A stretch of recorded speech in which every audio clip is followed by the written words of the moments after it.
Pictures got hidden, obscuring the past, history rewritten, hung in a hallway where no door can see, confirming his unending fragility. If Trump can't see it, you must not exist. That also includes the Epstein list, object permanent, a milestone missed. If Trump can't see it, he must not exist. Testing was the line that he said. Hundreds of thousands needlessly dead. Now HHS is run by brainworm quack, hiding the truth behind his back. If Trump can't see it, it must not exist. That also includes the Epstein list, an administration run by narcissists. If Trump can't see it, it must not exist.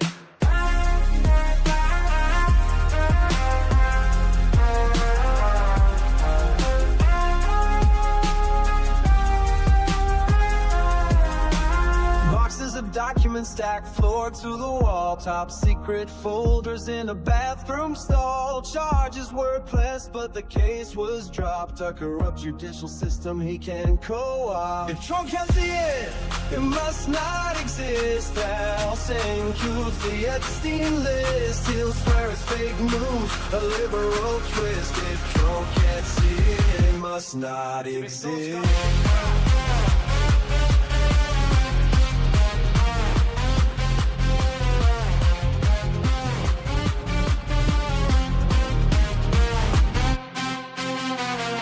Downtown tents lining the street, invisible people that power won't need.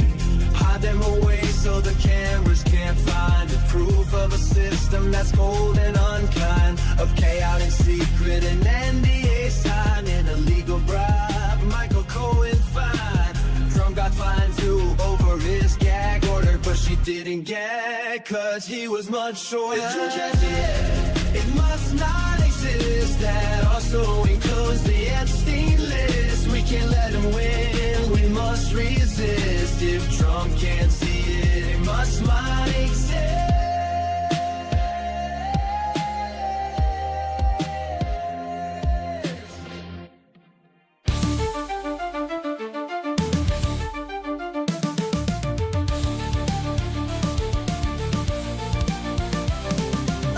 Proclaimed king, a groper in chief, stealing our country, a crooked orange thief.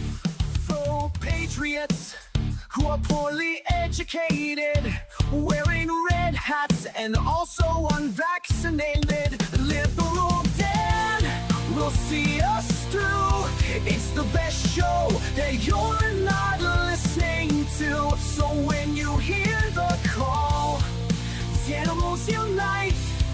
Liberal Dan Radio, talk from the left, that's right. A failing media that's barely treading water. They're too inept to fight this new world order. Corporate pigs are at the trough, hear the squeals. The swine won't bite the hands that feeds them meals. But Liberal Dan will see us through. It's the best show that you're not listening to. So when you hear the call, animals unite. Liberal Dan Radio, talk comes the left, that's right.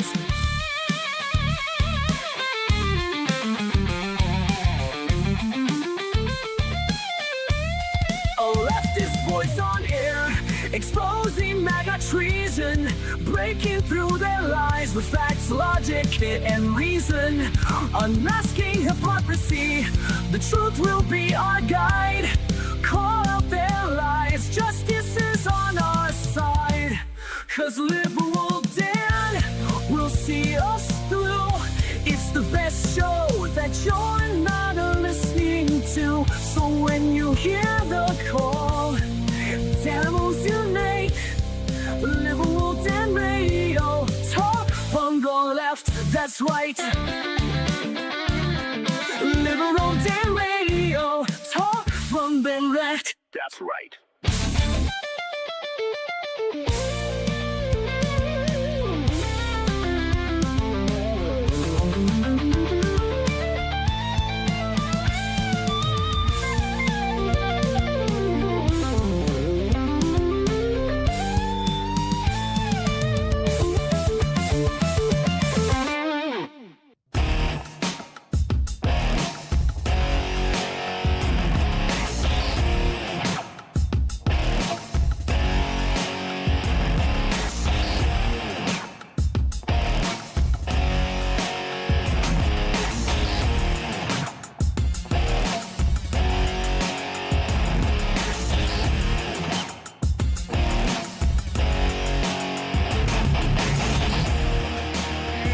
Welcome back to Liberal Dan Radio, talk from the left, that's right. This is your host, Dan coming live from the Rome, Louisiana.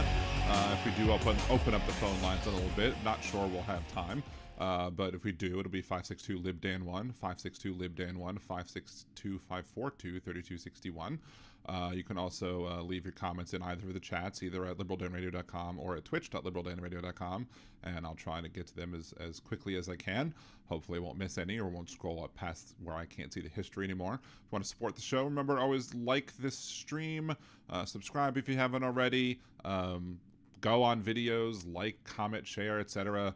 It's all free to do, and it all helps the algorithm. As we all know, Al Gore needs more rhythm. We also have different other ways to support the show. You can Venmo, Liberal Dan on Venmo. You can buy me a cider. Go to liberaldan.com, click the Buy Me a Cider button, or just go to buymecoffee.com/liberaldanradio.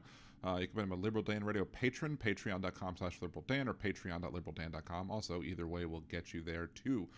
You can gift subscriptions on Twitch or gift memberships here on YouTube. You can buy super chats on YouTube, and you could also, if you have Amazon Prime, it doesn't cost you anything. You could subscribe every month for free, no additional cost required. So appreciate everybody who supports the show. And we have a rather big announcement for those who might not have heard it already. You may have heard it already, but you know it's been funneling its way around. But we'll get to the big exciting announcement in a few minutes, because I, for one, am very excited. Another interview just fell on my lap. Mad Max says, poor Dan has had to buy himself a bunch of new clothes. Looking great, Dan. Thank you so much. Appreciate it. I do feel like, I do feel much better. I'm sure it's better on my knees. Of course, it's better on my new knee. Not noonie as in pacifier, some people call it, but my newly installed knee on my left leg.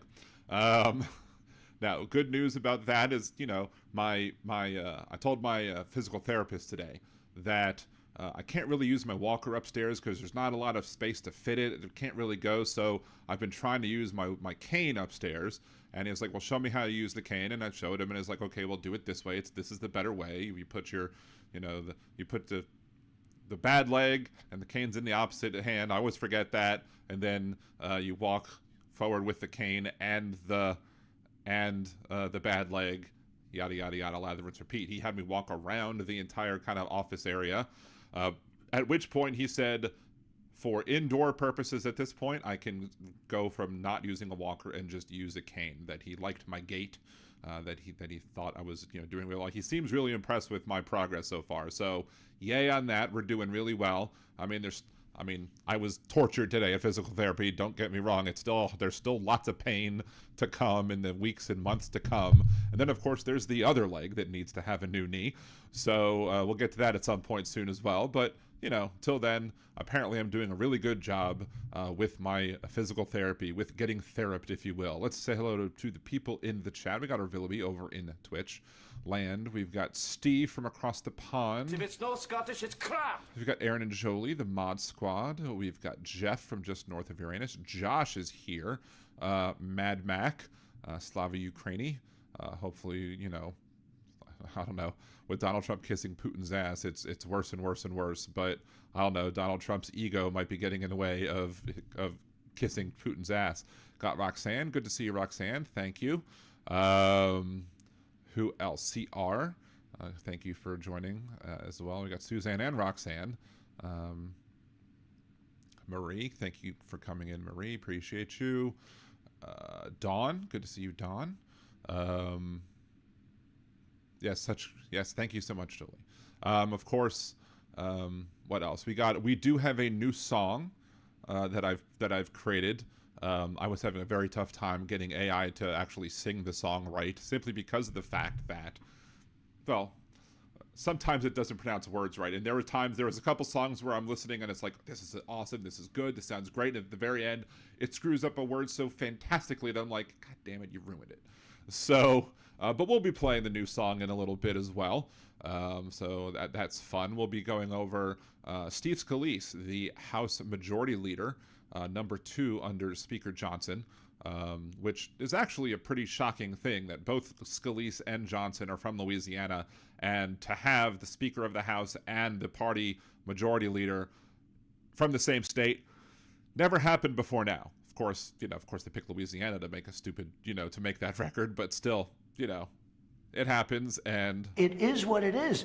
I actually ran briefly against Steve Scalise in 2004 before he dropped out of the race, clearing the way for Bobby Jindal to win the race easily, handily, because the 1st congressional district was probably one of the worst, most conservative gerrymandered districts in the state. Anyway, so there's that. But he called into Jeff Carrera's show, and we're gonna listen to a little bit and comment on some of the things, because some of the facts he was spewing were just not facts at all. What else we got? Talking about the move towards fascism, several different ways. We've got the third way list. There's a list of words that Third Way doesn't want us using. We'll go over those words and see, I'll show you why I have some problems with what's going on. Let's see, Jeff Curry, has anyone asked if Elmo's rocket blew up? I don't want to know anything about Elmo's rocket and whether or not it, and who blows it or not. Oh my. Anyway, sorry, had to say it. Let's see, what else? Josh also says that Dan's so underrated that he can actually say hello to everybody in the chat. I appreciate the sentiment, and hopefully we'll grow a little bit this week. 22. All right. I don't know how many of y'all have heard this, either through Andrea or through other mods or whatever, or people making announcements. But I'll be posting a more official video about this, perhaps later on after the show or whatever. Let's do a little history. 56 next. Dan looks like he's trimming down. Well, I'm down 125 pounds, so there you go. So let's talk about this a little bit. Back in the day, back when I wasn't on YouTube, back when I was just doing Blog Talk Radio, there was an agent that contacted me, and this agent said, hey, would you like to have a person who I represent on my show? His name is Ian Gervitz. He wrote a book about, politics in America, and, very a left-wing guy talking about what's going on with America and the political system. And I was like, sure, absolutely. And it was a great show, great interview. I think I might have even had him on twice. Good. Agent kind of disappeared for a while. Then, about 2021-ish, I want to say, I ended up getting another email from the same person who said, hey, you've had Ian Gervitz on your show a couple times before. Would you be willing to have Hal Sparks on your show? And I was like, what? Like, all in email, I was all professional, like, absolutely, I would definitely enjoy having Hal Sparks come on my program as a guest. That would be great. Meanwhile, internally, I'm like, oh my God, Hal Sparks is going to be on my show. I love Hal Sparks. Because I've loved Hal Sparks forever. I mean, old Comedy Central days when you could actually watch Comedy Central and watch a whole bunch of stand-up. Like, that's when I used to, watch Hal Sparks, of course, Talk Soup as well, all the other stuff, and all of his other great stuff that he's done. And of course, Hal Sparks is one of the reasons why this show has become more and more successful, why we got monetized, because a lot of the liberal Danimals are sparklers as well. So I get another email last week from the same agent. I don't think he's Hal's agent anymore, but I got another email from the same agent, and coming up on my show at a special start time of 7 p.m. instead of 8 p.m. because we have to go around his schedule, will be John Fugelsang.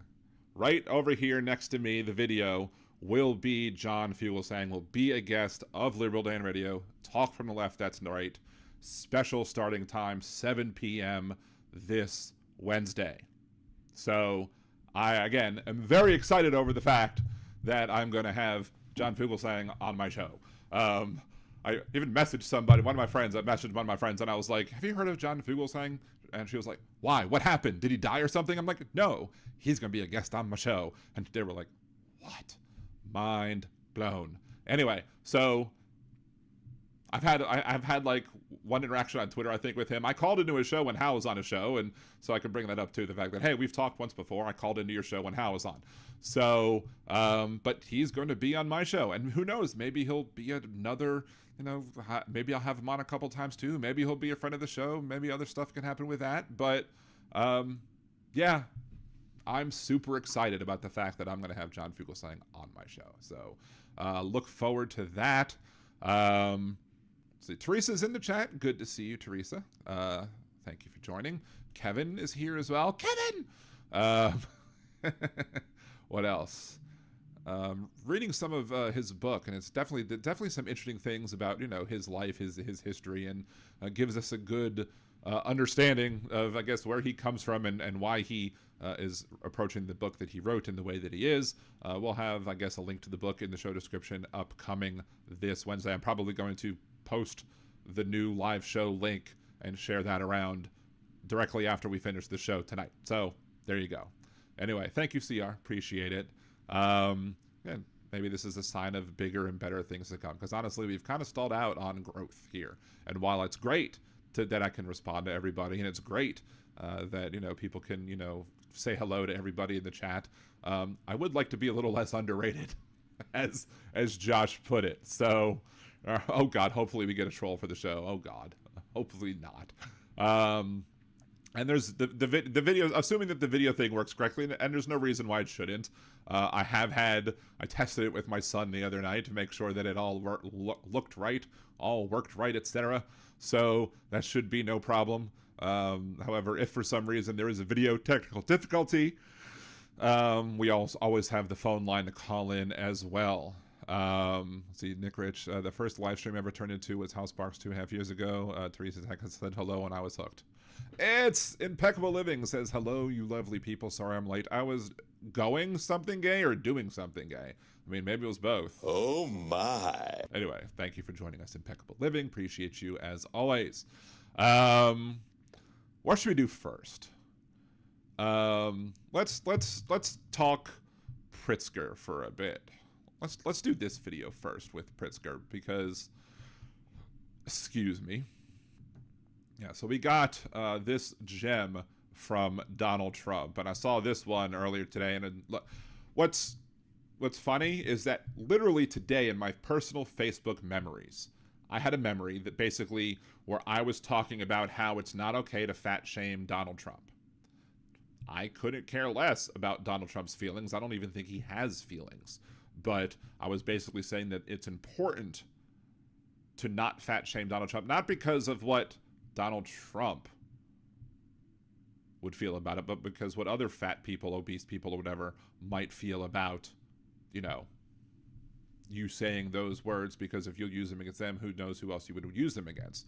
And some people pushed back on me, and I was like, well, okay, well, let's take into consideration Jeffrey Epstein. If Jeffrey Epstein were criticizing him and somebody brought up, like, you know, mocked him for being Jewish or used anti-Jewish slurs or whatever, we'd still probably say that's not appropriate. Not because we give a crap about Jeffrey Epstein, because he's scum, dead scum, but scum nonetheless, but because we don't want to use those words to make other people who are Jewish, you know, feel uncomfortable and upset about the fact that, you know, if you would use them again against this person, why wouldn't you use them against anything else? So, you know, anti-Semitism is always wrong. Fat shaming is always wrong.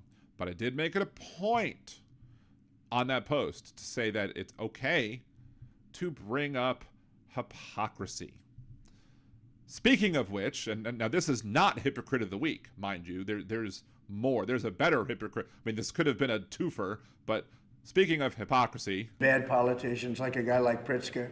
He ought to spend more time in the gym, actually. From my perspective. Spend more time. Donald Trump is telling somebody else to spend more time at the gym. It takes one to know one on the weight question. And the president, of course, himself is not in good shape. So he ought to respond to that from me.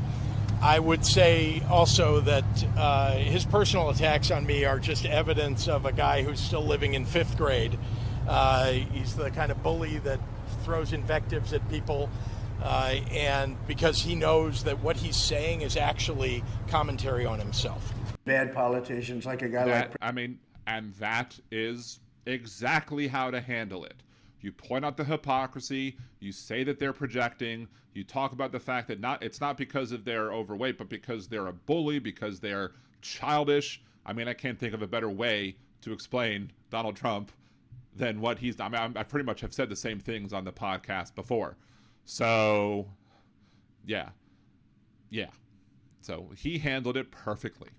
I can't say he could have handled it any better. That was the best way that he can do it. Now, we're not going to watch all of the Pritzker comments from today when going over some of the Pritzker stuff, but there is one little bit in here that I was like, maybe you should find better words, Pritzker, Governor Pritzker, maybe find better words to say what you're doing right there. That being said, let's listen to a little bit of what he had to say, shall we?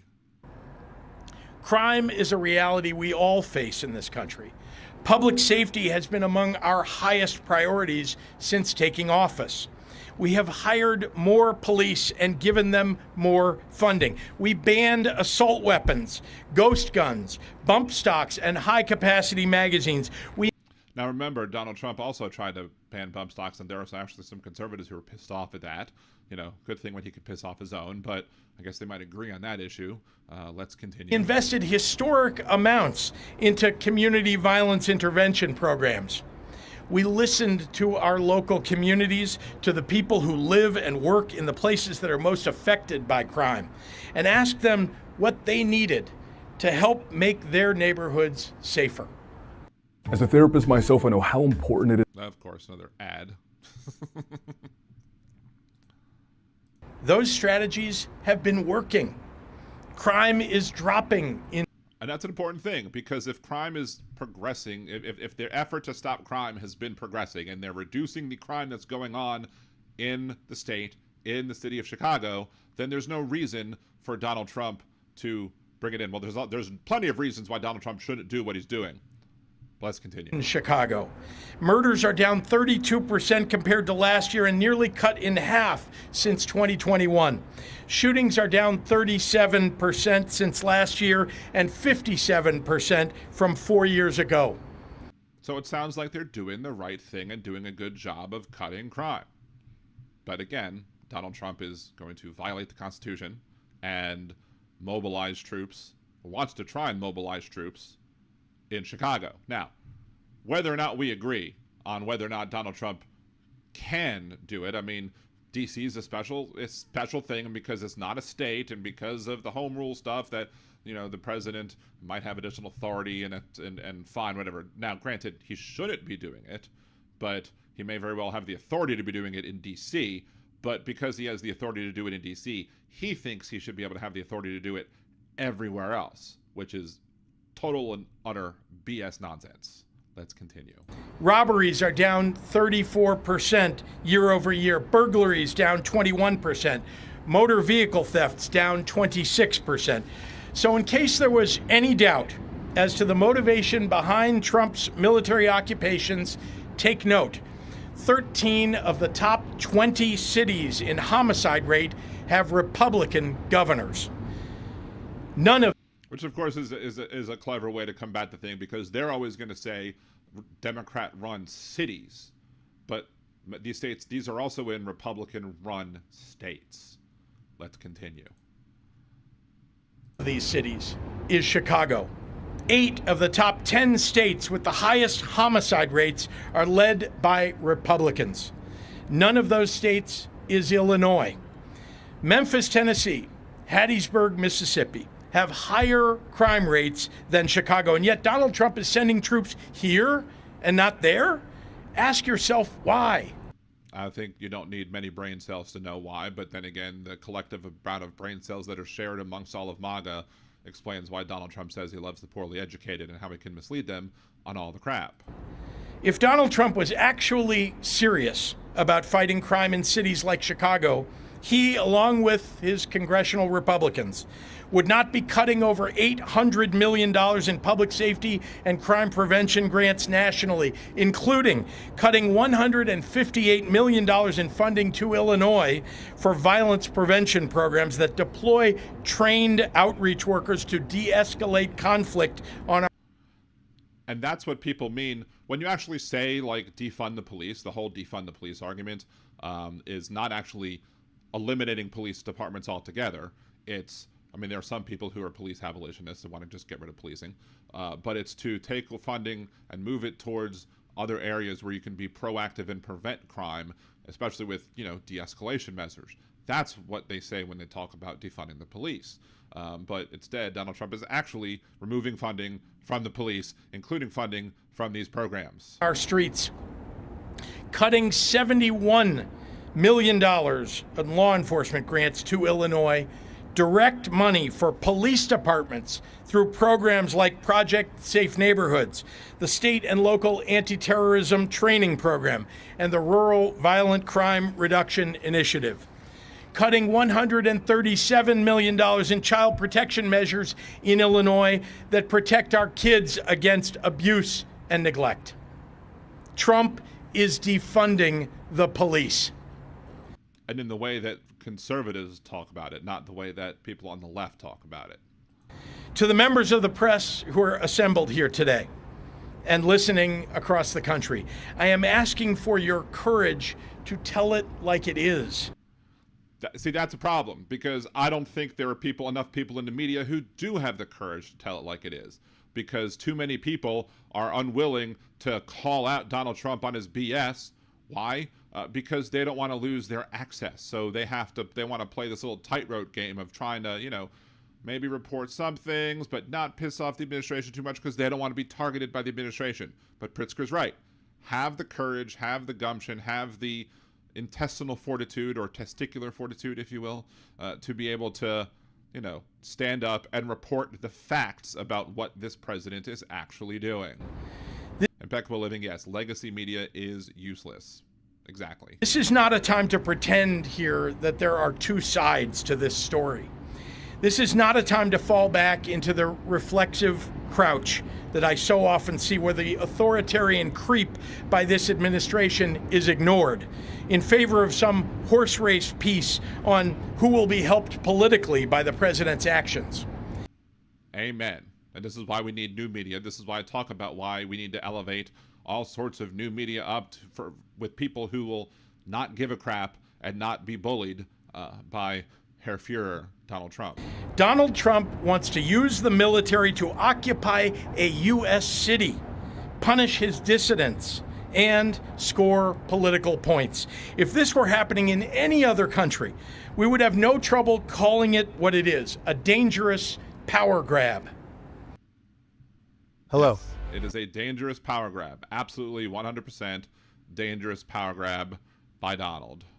Look at the people assembled before you today, behind me. This is a full cross-section of Chicago's leaders from the business world, the faith community, law enforcement, education, community organizations, and more. We sometimes disagree on how to effectively solve the many challenges that our state and our city face on a daily basis. But today we are standing here united.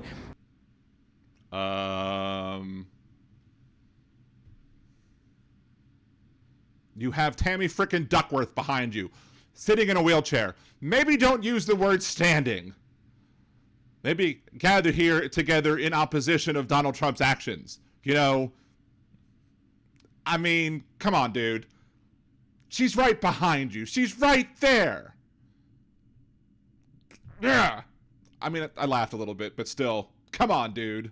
Be better. In public, in front of the cameras, unafraid to tell the president that his proposed actions will make our jobs harder and the lives of our residents worse. Earlier today in the Oval Office, Donald Trump looked at the assembled cameras and asked for me personally to say, "Mr. President, can you do us the honor of protecting our city?"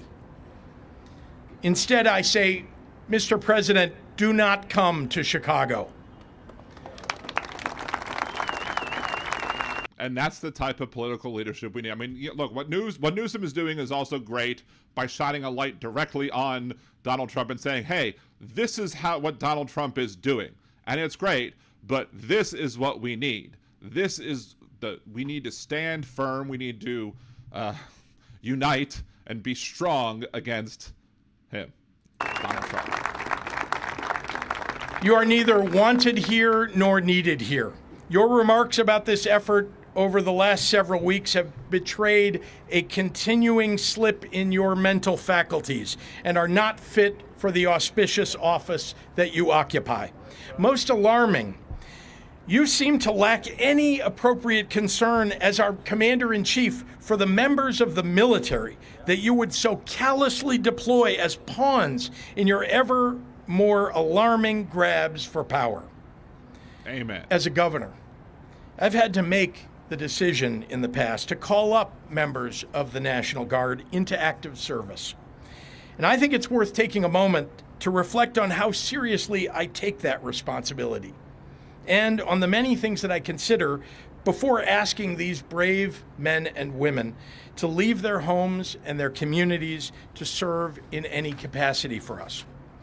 As I've said many times in the past, members of the National Guard are not trained to serve as law enforcement.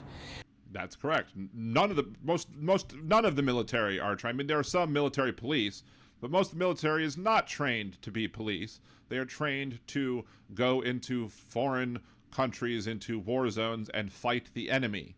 Police officers are supposed to be trained to protect and serve the citizenry. So if you start making law enforcement out of the military, you then start turning the citizenry that law enforcement is trying to protect into the enemy. And that's the problem with what Trump is doing, regardless of whether or not he has the authority to do it in D.C. or not, but he definitely doesn't have the authority to do it anywhere else. They are trained for the battlefield, and they're good at it. They're not trained to arrest people and read them their Miranda rights. They did not sign up for the National Guard to fight crime. And when we call them into service, we are reaching into local communities and taking people who have jobs and families away from their neighborhoods and the people who rely upon them. Amen. But here's the other thing that I think should be brought up that I'm not quite sure. It's concerning to me simply because it is. We have a situation where I think that these steps taken by President Trump to try and deploy the U.S. military, deploy the National Guard in cities that are not Washington, D.C., I am concerned greatly that this could very well be the start of a civil war. Because, you're going to have National Guard that are going to be from the red states. Like, I'm sure Governor Landry here in Louisiana is going to be more than happy to offer up more of our National Guardsmen to go to Chicago, just like he did with D.C. and just like many other red state conservative MAGA sycophants governors have done as well when it comes to D.C. So will these other people be sending our troops to Chicago? And then how will Chicago react? Will Chicago law enforcement have to stand up and say no? Will Pritzker activate the National Guard and say, you are to protect the citizens, you are to make sure that these National Guards people do not operate on our soil because, we have authorities within the state, we have authority to control what goes on within our state, and Donald Trump is acting unconstitutionally? But here's the other thing I would also say when it comes to that, because, I wouldn't blame Pritzker for activating the National Guard to stand in and say, no, you're not coming into this state. You're not coming into any of our cities. You're not going to take these actions that are unconstitutional. You're not going to violate the Posse Comitatus Act. You're not going to violate the rights of the citizens of the city of Chicago and the state of Illinois. It is not going to happen under his watch, and more power to him for standing up to the bully that is Donald Trump. But here's the other thing I would add. Anybody who's a member of the U.S. military, be it Army, Navy, Air Force, Marines, reservists, yada, yada, yada, anybody who is ordered to go into Chicago not only has the moral obligation to say no, but you have the legal obligation to also say no. You have the legal obligation to say no if your commanding officers give you illegal orders. If they give you orders that you are not supposed to do, if they give you orders that are not following under the Constitution, if they give you orders that are going to violate people's individual rights, their rights as citizens, or their rights just simply as humans to exist, you have the moral responsibility and the legal responsibility to say no and to not follow those orders. And if you still follow them, you are marching down the lines of criminality and could be punished as such if Donald Trump is ever overthrown. So pay close attention. And you should say this to anybody you know who is serving in the military who is thinking that they might be legally obligated to follow Donald Trump's orders as it pertains to his orders to deploy the military in U.S. cities other than D.C. Tell them that they are not under any requirement to follow those orders. They're actually under the requirements to disobey those orders, because disobeying an illegal order is not just the right thing to do, it's the correct and legal thing to do. And that's that. Susie Jones is in chat. VD Hertz. I see you. Good to see you, VD Hertz. What else? Krista. Good to see you, Krista. Michael McAndrews. Thank you for joining as well. Let's scroll up to see if I've missed anybody else. I don't think I have, but, thank you all for jumping in and joining here. Liberal Dan Radio, Talk from the Left, that's right. Again, if y'all missed the announcement from earlier and hadn't seen earlier, just as a reminder, Liberal Dan Radio on Wednesday will be starting at 7 p.m. instead of 8 p.m. because, again, I am having John Fugelsang on the show this upcoming Wednesday. So I will remind y'all over the course of the show to catch people who may have straggled in, come in late or whatever, but it should be a very good show for Liberal Dan Radio, Talk from the Left, that's right, coming up. So,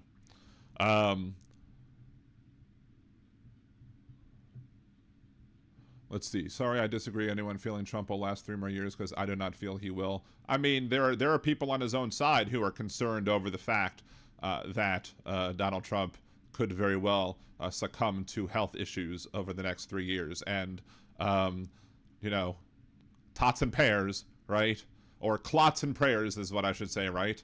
Clots and prayers. I've been wearing my, apparently, I have, 3 more days left to wear my compression socks post-surgery to try and make sure that I don't get, blood clots as well. So, yay on that.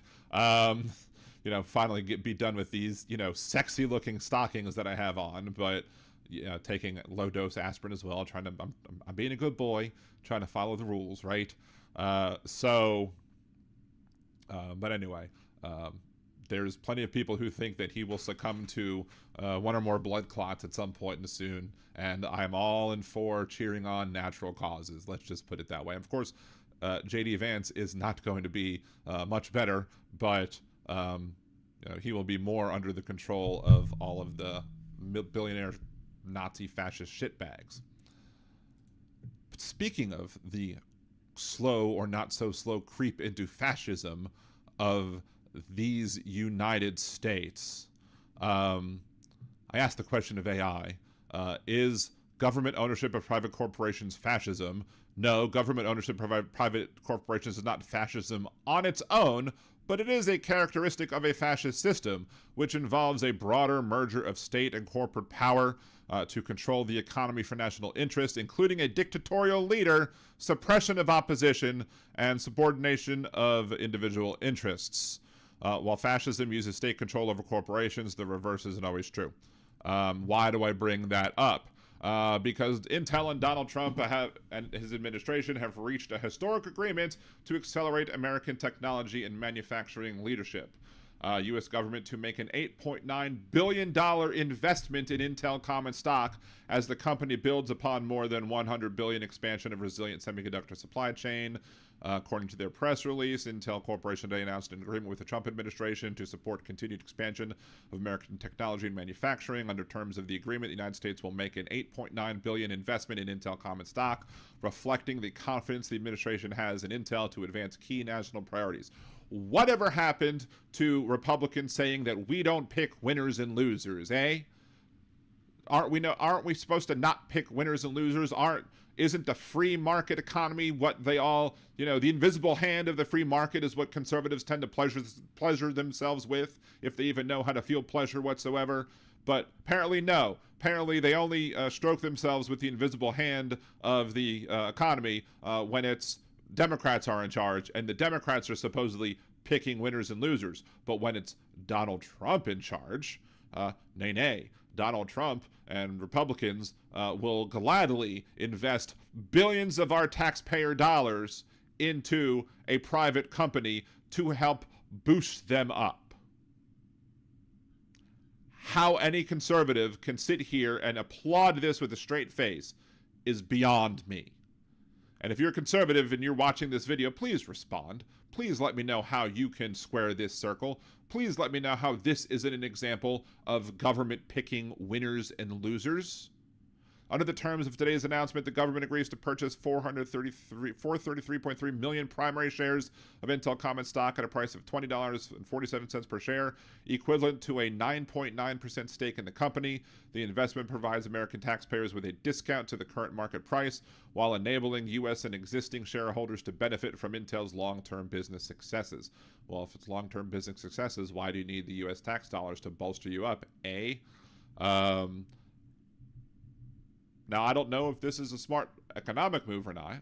I'm just pointing out the hypocrisy. Now, of course, this is also not an example of this week's Hypocrite of the Week. However, this is clearly the Donald Trump administration picking winners and losers and putting our tax dollars to back Intel. And I'm sure there's going to be some way that Intel is going to then circle it back around and provide money to Donald Trump. I'm sure he'll have his own investments in Intel, which will cause that to skyrocket. Then he can sell and then make, a crap ton of money as well. So, again, picking winners and losers is bad, except for when it's not, according to Donald Trump, MAGA conservatives, etc. Teresa, GOP also stands for me as gross old party. Was it grand old pedophiles, or what's the other acronym for it that they use for the pedos or whatever? Anyway, so yeah, fascist Donald Trump. But let's talk about more of Donald Trump, shall we? And we haven't looked at some of these in a while, so let's head on over to here and see prosecuting the burning of the American flag.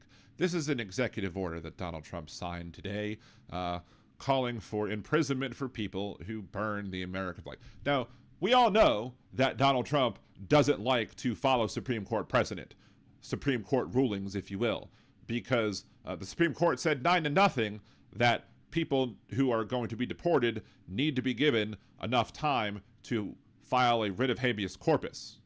And I guarantee you, when Garcia was kicked out the first time to the El Salvadorian prison, that he was not given that opportunity, as were many of the others who were deported and not returned back. Of course, specifically, Garcia was said in the court order from the past that he should not be returned to El Salvador, period. But, you know, these people don't care about Supreme Court rulings. That was a 9-0 ruling. Even Alito and Thomas were like, look, you got to give due process. These people, and of course, idiot conservatives are like, well, they didn't give due process when they came across the border. You don't fucking know what due process is if you ever make that damn dumb argument. Our great American flag is the most sacred and cherished symbol of the United States of America, of American freedom, identity, and strength. Over 2.5 centuries, many thousands of American patriots have fought, bled, and died to keep the stars and stripes waving proudly, blah, blah, blah. Notwithstanding the Supreme Court rulings on First Amendment protections, the court has never held that the American flag desecration conducted in a manner that is likely to incite imminent lawless action or is an action amounting to fighting words is constitutionally protected. So they're just kind of picking and choosing what they want to read and being like, oh, how are they going to prove that the burning of the flag was an incitement of lawless action? But that's how they're going to do it. That's how they're going to try and get around Supreme Court rulings, by trying to manufacture some BS arguments over this. Measures to combat desecration of the American flag. The Attorney General shall prioritize the enforcement to the fullest extent of our nation's criminal and civil acts, American flag desecration that violate applicable content-neutral laws while causing harm unrelated to expression consistent with the First Amendment. This may include, but is not limited to, violent crimes, hate crimes, illegal discrimination, blah, blah, blah, or other violations of American civil rights and crimes against property. Well, you know what? Again, you can't do that because it's a right. It's a First Amendment right. Now, if you burn an American flag and throw it at somebody, then that's the same thing as burning anything else and throwing it at somebody. That would be violence. But, you know, that's what Pam Bondi says, at least, except for when they're not. 250 kilo Trumpo keeps doing illegal shite. I heard he fired the Fed governor. He doesn't have the power. Executive orders are nullified if they contradict the Constitution. Exactly. And there are people like, hey, Donald Trump's finally doing this. Like, executive orders can't overturn the Constitution. Period. End of story. However, they still don't want to get that. They still don't want to understand that. Now, when a Democrat's in charge, they absolutely will 100% complain about executive orders, but when Trump does it, they applaud like giddy little school children. There's more to talk about when it comes to, you know, measures to end cashless bail and enforce the law in the District of Columbia. Now, when I was talking about how we have a hypocrite of the week this week, this is the issue that I felt Donald Trump made hypocrite. I mean, he could have been hypocrite of the week several times over, but this week's hypocrite, easy for me to say, this week's hypocrite of the week is here, and here it goes. This week's hypocrite of the week is Donald Trump. In attempting to end cashless bail, he posted on the White House official site that the DC system released someone charged with assaulting cops. That person allegedly stabbed someone after release. January 6 convicts who were pardoned by Trump include Julian Cotter, Devlin Thompson, Robert Palmer, and David Rodriguez, and at least 10 of the pardoned have been rearrested or charged or sentenced in some other crime. To see who next week's Hypocrite of the Week will be, tune in live Mondays and Wednesdays at 8 p.m. Central at liberaldanradio.com or twitch.tv/liberaldanradio for more talk from the left. That's right. And there you go. Donald Trump is the Hypocrite of the Week yet again over these issues of cash. Now, I had to laugh a little bit simply because of the fact that one of the guys was Robert Palmer. I'm like, "It's gonna have to face it, you're addicted to Trump." I mean, if you're sitting there doing an insurrection. I mean, these people, again, assaulted cops. They assaulted the police. You know, but these people don't care about blue lives, only except for when the blue lives are unaliving, as you have to say on TikTok, black lives. Ending unwarranted pretrial release in District of Columbia to prevent the release of dangerous suspects based on cashless bail. Relevant federal law enforcement agencies as other officials who are members of the D.C. Safe Beautiful Task Force established blah, blah, blah, shall pursue federal charges in pretrial detention for such arrestees whenever possible. So they're not actually going to, in this particular case, tell the D.C. in this particular executive order that they can't have to end cashless bail. What they're doing is trying to circumvent cashless bail. They're trying to circumvent it by trying to charge them with federal crimes and as such to avoid the policies of D.C. Of course, you know, that's just, you know, there's at least 10 pardoned insurrectionists who face criminal charges. Donald Trump pardoned a whole bunch of people and at least 10 facing other criminal charges. While Donald Trump complains about individual examples of where people were freed on cashless bail. However, according to several websites, of the 897 defendants released, I guess in a particular year, for the District of Columbia, I think since 2022, 897 people were released because with the cashless bail system. Only 1.2% were rearrested for a crime of violence, and that's down from 2% prior to 2022. So the data does not show that cashless bail causes an epidemic of violent crime going on in our cities. Not one bit. But we've had, was it Ken Cook on the show previously? He was somebody who was a livid or rabid anti-cashless bail individual. His agent also has reached out to try and see if he wants to come on the show to debate some other things. It may be an interesting show. I may take him up on that offer as well, but I'm not even looking at it until after Wednesday. That being said, a lot of times when people say cashless bail, they assume that nobody is going to, that everybody gets let out, that nobody gets incarcerated in jail to wait for trial. That's not true. If people are deemed a danger to society, they're just not given any bail and they're forced to remain in jail. What cashless bail does is it makes the system more equitable in that the system now, you can't, you can't basically use your wealth and say, well, I'm going to spend millions of bucks to go and be able to go sit at home while some poor schmuck has to sit in jail because they can't come up with hundreds of thousands, if not millions of dollars worth of bail for the horrid crimes that they're accused of committing. No, it treats everybody the same, or at least it should treat everybody the same, in that if you are, if you're deemed a safe person to release and return pre-trial, then you can return pre-trial. Data also shows that like 88% or more of individuals who were released on cashless bail had no problem returning back and missing no court dates. That being said, let's talk this other executive order though that exists on the website, because apparently he made two today about cashless bail. One was in D.C. and telling local D.C. law enforcement how to deal with that. The other is this particular one. By the authority vested in me as president, blah, blah, blah. Maintaining order and public safety requires incarcerating individuals whose pending criminal charges or criminal history demonstrate a clear ongoing risk to society.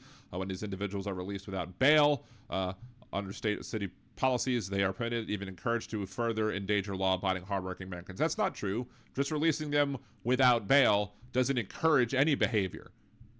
That's a silly comment.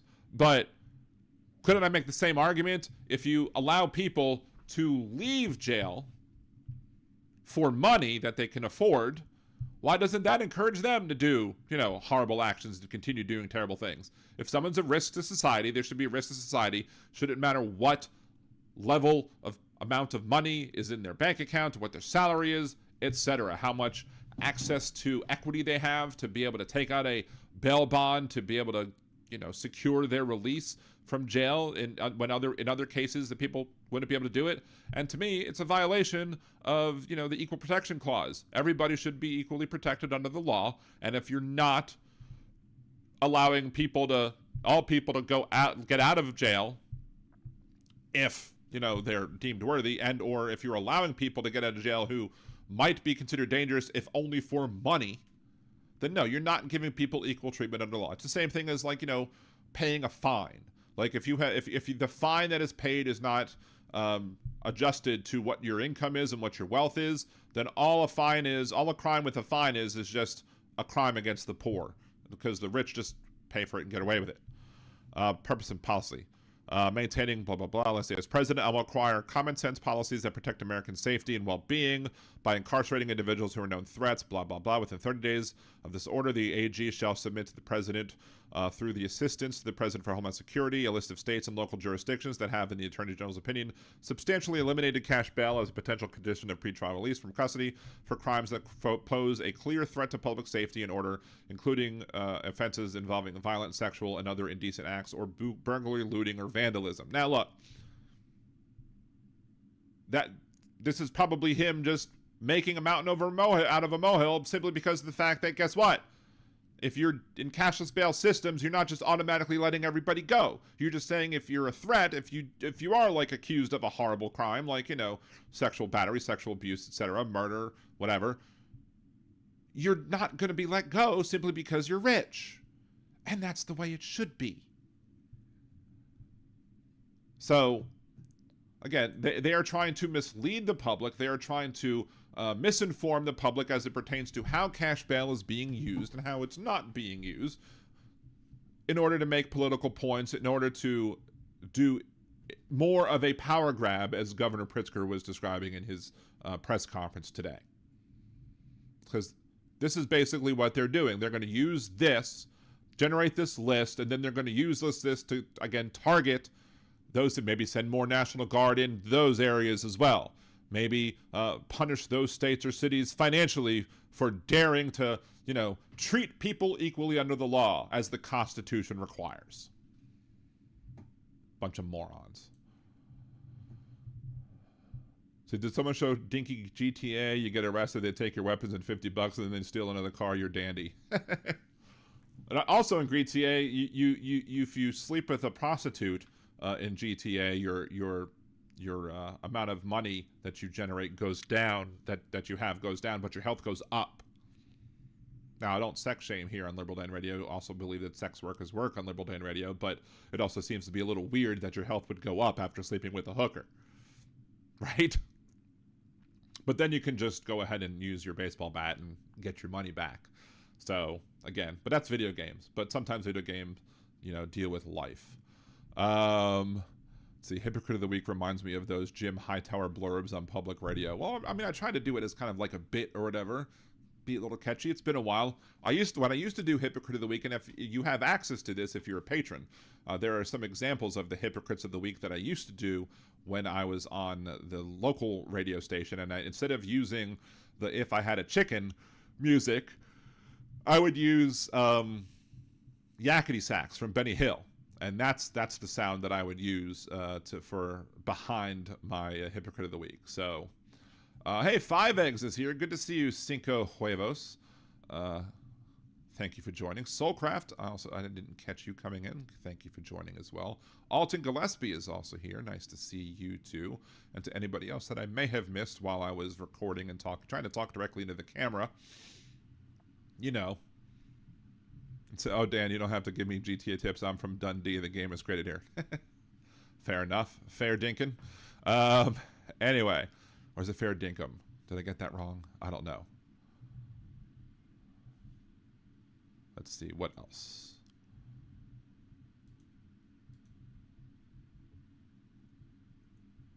Oh, yeah, that's right. There's the third way. So let's talk about that for a second. I'm not going to show the third way thing, but I am going to put it up here, so I might not be able to see your text in the chat for a smidge. So the third way has a memo published on August 22nd. Was it something I said to all those who wish to stop Donald Trump and MAGA? Now, the third way is apparently a center-left type organization that's so worried and concerned about, how we're speaking to people. For a party that spends billions of dollars trying to find the perfect language to connect to voters, Democrats and their allies use an awful lot of words and phrases no ordinary person would ever dream of saying. Well, ordinary people sometimes leave a little bit to be desired, because Trump's people are ordinary people too, and he also claims to love the poorly educated. The intent of this language is to include, broaden, empathize, accept, and embrace. The effect of the language is to sound like extreme, divisive, elitist, and obfuscatory enforcers of wokeness. Wokeness is a good thing, not a bad thing. It means you're awake. It means your eyes are open to the problems that are going around you in society.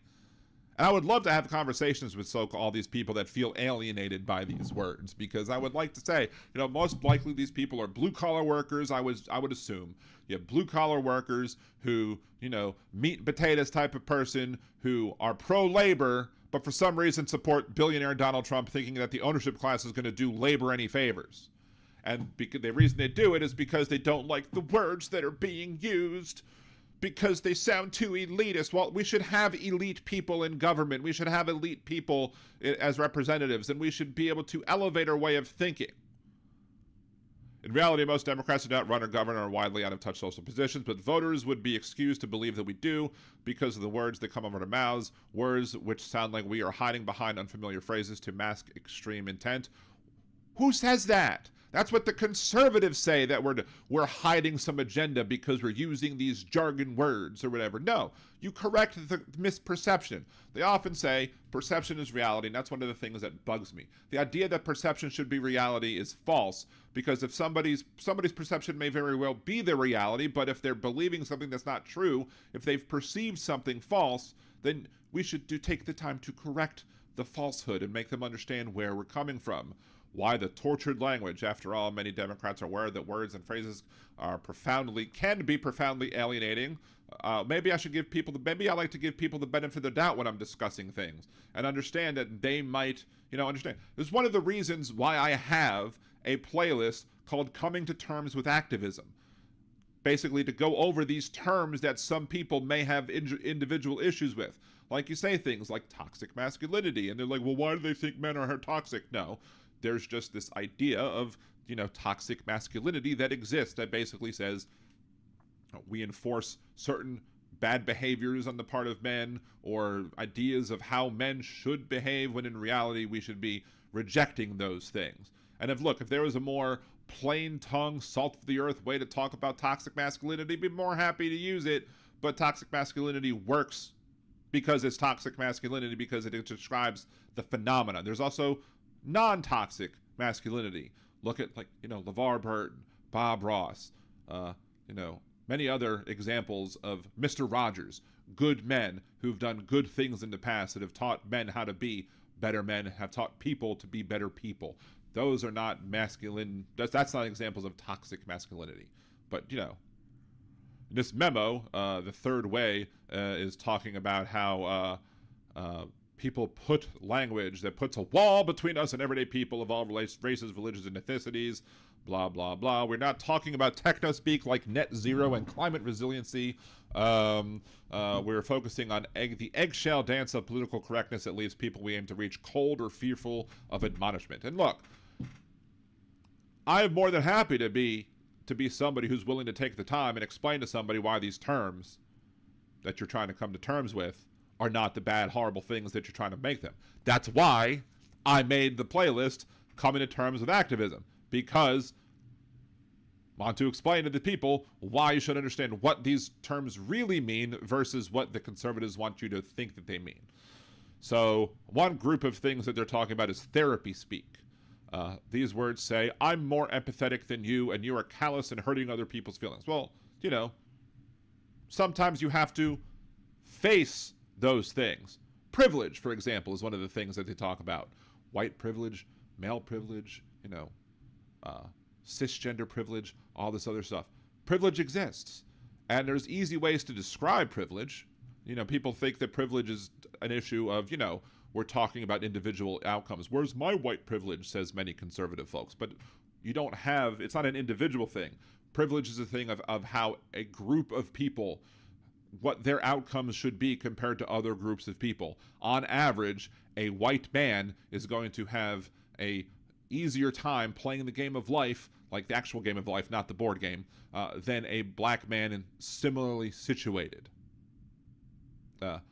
We should stop using violence as in environmental violence. Why? Why should we stop using violence as in environmental violence? If there are things that corporations are doing that physically harm people with their policies, then why wouldn't we call it violence? If we're going to allow big, swaths of areas to become toxic to live in, and then only poor people can live in those areas because that's the only place they can afford, and as such they get harmed by the bad actions of these corporations, then yes, that should be considered violence. If a corporation kills you with toxic air, toxic water, you're just as dead as if someone stabbed you with a knife or shot you with a gun. Othering.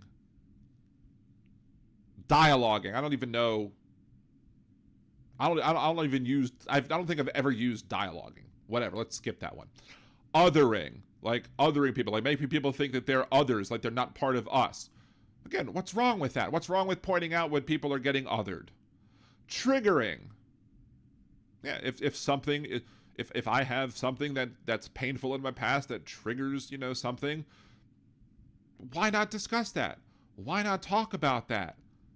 That's the reason why these things exist. So we can have conversations. It opens up the door for conversations. Unlike these clowns that think that we're shutting the door on it.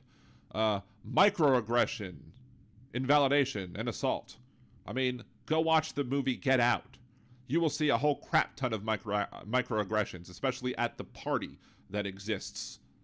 One of the parties that has this whole tons of microaggressions. I mean, this is the classic definitions of like little things that people do that pile up and, promote the collective racism, the institutional racism that exists in the world. Safe space. If you're upset at the word safe space, to say that we should get rid of safe space means that the people who are upset by safe space needs a safe space. Body shaming. What's wrong with bringing up body shaming? Again, I've talked about this earlier in the show. We should not be attacking Donald Trump for his weight, not because I give a crap about Donald Trump, but because of the message it sends to other people who are overweight. Yeah, it's fine to say no body shaming. And I would like to have a conversation with anybody who doesn't like the term body shaming, and I ask you why. Why is that a bad thing to make people aware that mocking people for things that they typically have no control over, why that's a bad thing? Okay, next group of terms, seminar room language. This language says, I'm smarter or more concerned about important issues than you. Your kitchen table concerns small. Again, that's false. Just because I have concerns about certain things, it doesn't mean that your other concerns are somehow less valid. Like, it's a logical fallacy to say that because I use these things, that somehow your concerns are small. Critical theory, like critical race theory.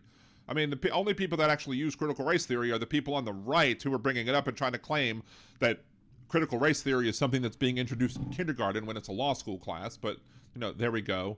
The Overton window moving. I mean, the Overton window is the thing. If you don't understand what it is, maybe ask. Maybe Google it to understand it. Existential threat. Climate, planet, democracy, economy. Is it my fault that people don't understand what existentialism is? Is it my fault that maybe people, again, if you need to talk about it, I'm happy to talk about it with anybody, but there are literal existential threats, existential crises that are going on right now in this country because of what this president is doing. To tell us that we can't use the word, what other word would you like us to use there, third way? Systems of oppression. Yes, I've used the term systems of oppression before. Why? Because these are things that exist. And if you're going to cry yourself in a little corner because somebody's using a term, system of oppression, instead of trying to figure out why we're using the term systems of oppression. This is the whole thing. Like, the beginning of my coming to terms with activism video includes how you should react when you hear something that goes against what your norms are. If you hear something that just sounds wrong to you or sounds confusion to you, instead of just getting all upset immediately, take a breath. Think about why the people are saying the things that they're saying. Try to understand from their point of view. Maybe go look it up and see how these things are used, and maybe you'll understand that systems of oppression literally exist. That if you have an unarmed black person and an unarmed white person, the unarmed black person is 3.5 times more likely to be shot by the cops than the unarmed white person. That's a system of oppression. Or that contributes to a system of oppression, at least, where black people in this country are more oppressed than white people. Or they're oppressed and white people are not, based off of their skin color, at least. There are white people who are oppressed in other ways. White gay people, for example, white women, for example, white trans folks, for example. Their system of oppression that harm those people, but they're not having a harder time simply because they're white. Organizer jargon. These words say we are beholden to groups, not individuals. People have no agency. Isn't saying that somebody has no agency an example of one of these words? I mean, does that make you the hypocrite of the week too, there, third way? The unhoused. Because we're trying to define people. When you say the unhoused, you're trying to use words. And I sometimes have struggled to move away from homelessness and to move away from calling people homeless people because maybe the unhoused is a better way. Like when people, I'm surprised that it lists enslaved people instead of slaves. But, you know, slaves define the people by who they were, what happened to them, where the enslaved means you're pointing the finger at the people that did the enslaving. Barriers to participation. Yes, the Republicans are trying to create barriers to participation to democracy for people who are in oppressed groups. That's not a radical statement. That is a true statement. Food and housing insecurity.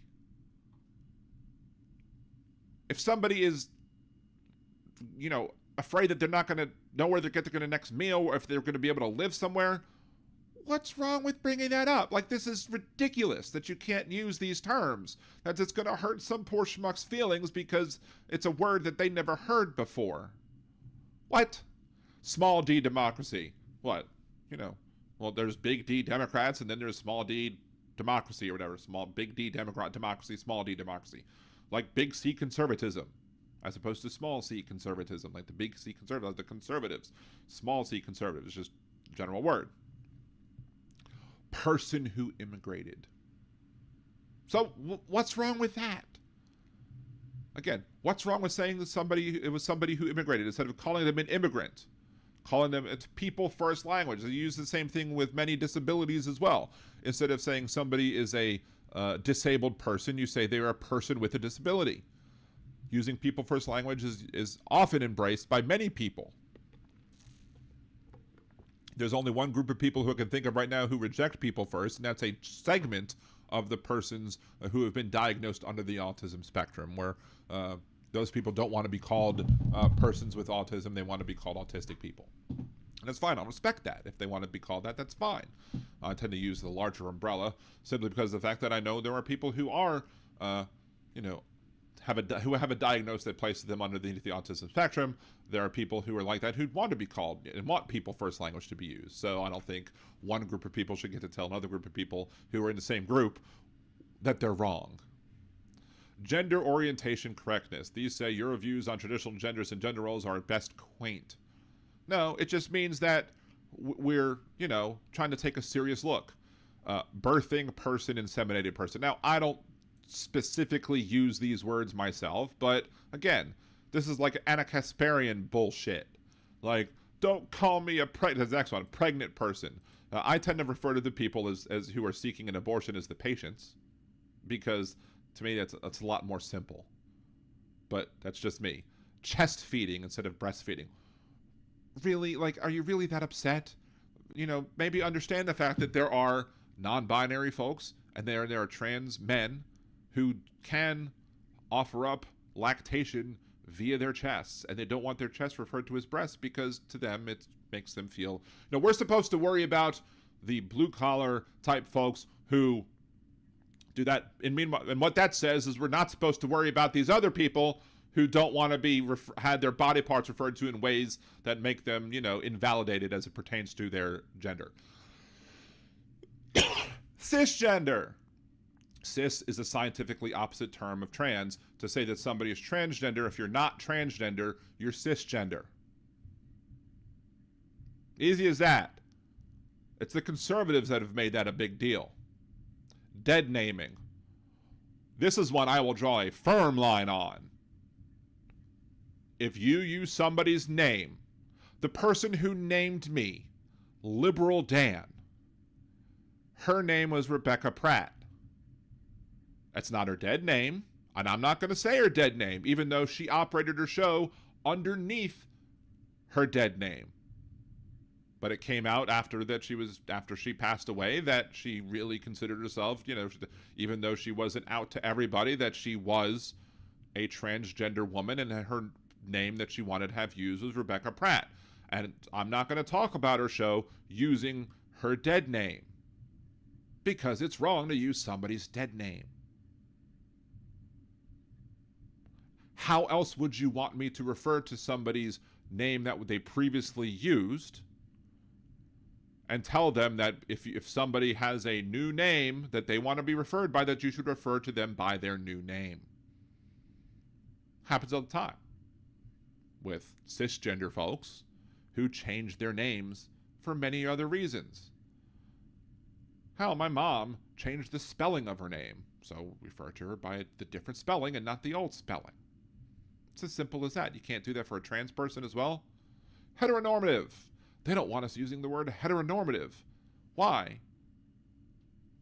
What is wrong with heteronormative? We do live in a heteronormative society, and maybe people who are upset about this should actually take the time to learn why we use the language. Have some personal growth. We're basically telling, by this group, Third Way, is basically telling people that they are too dumb to understand these words.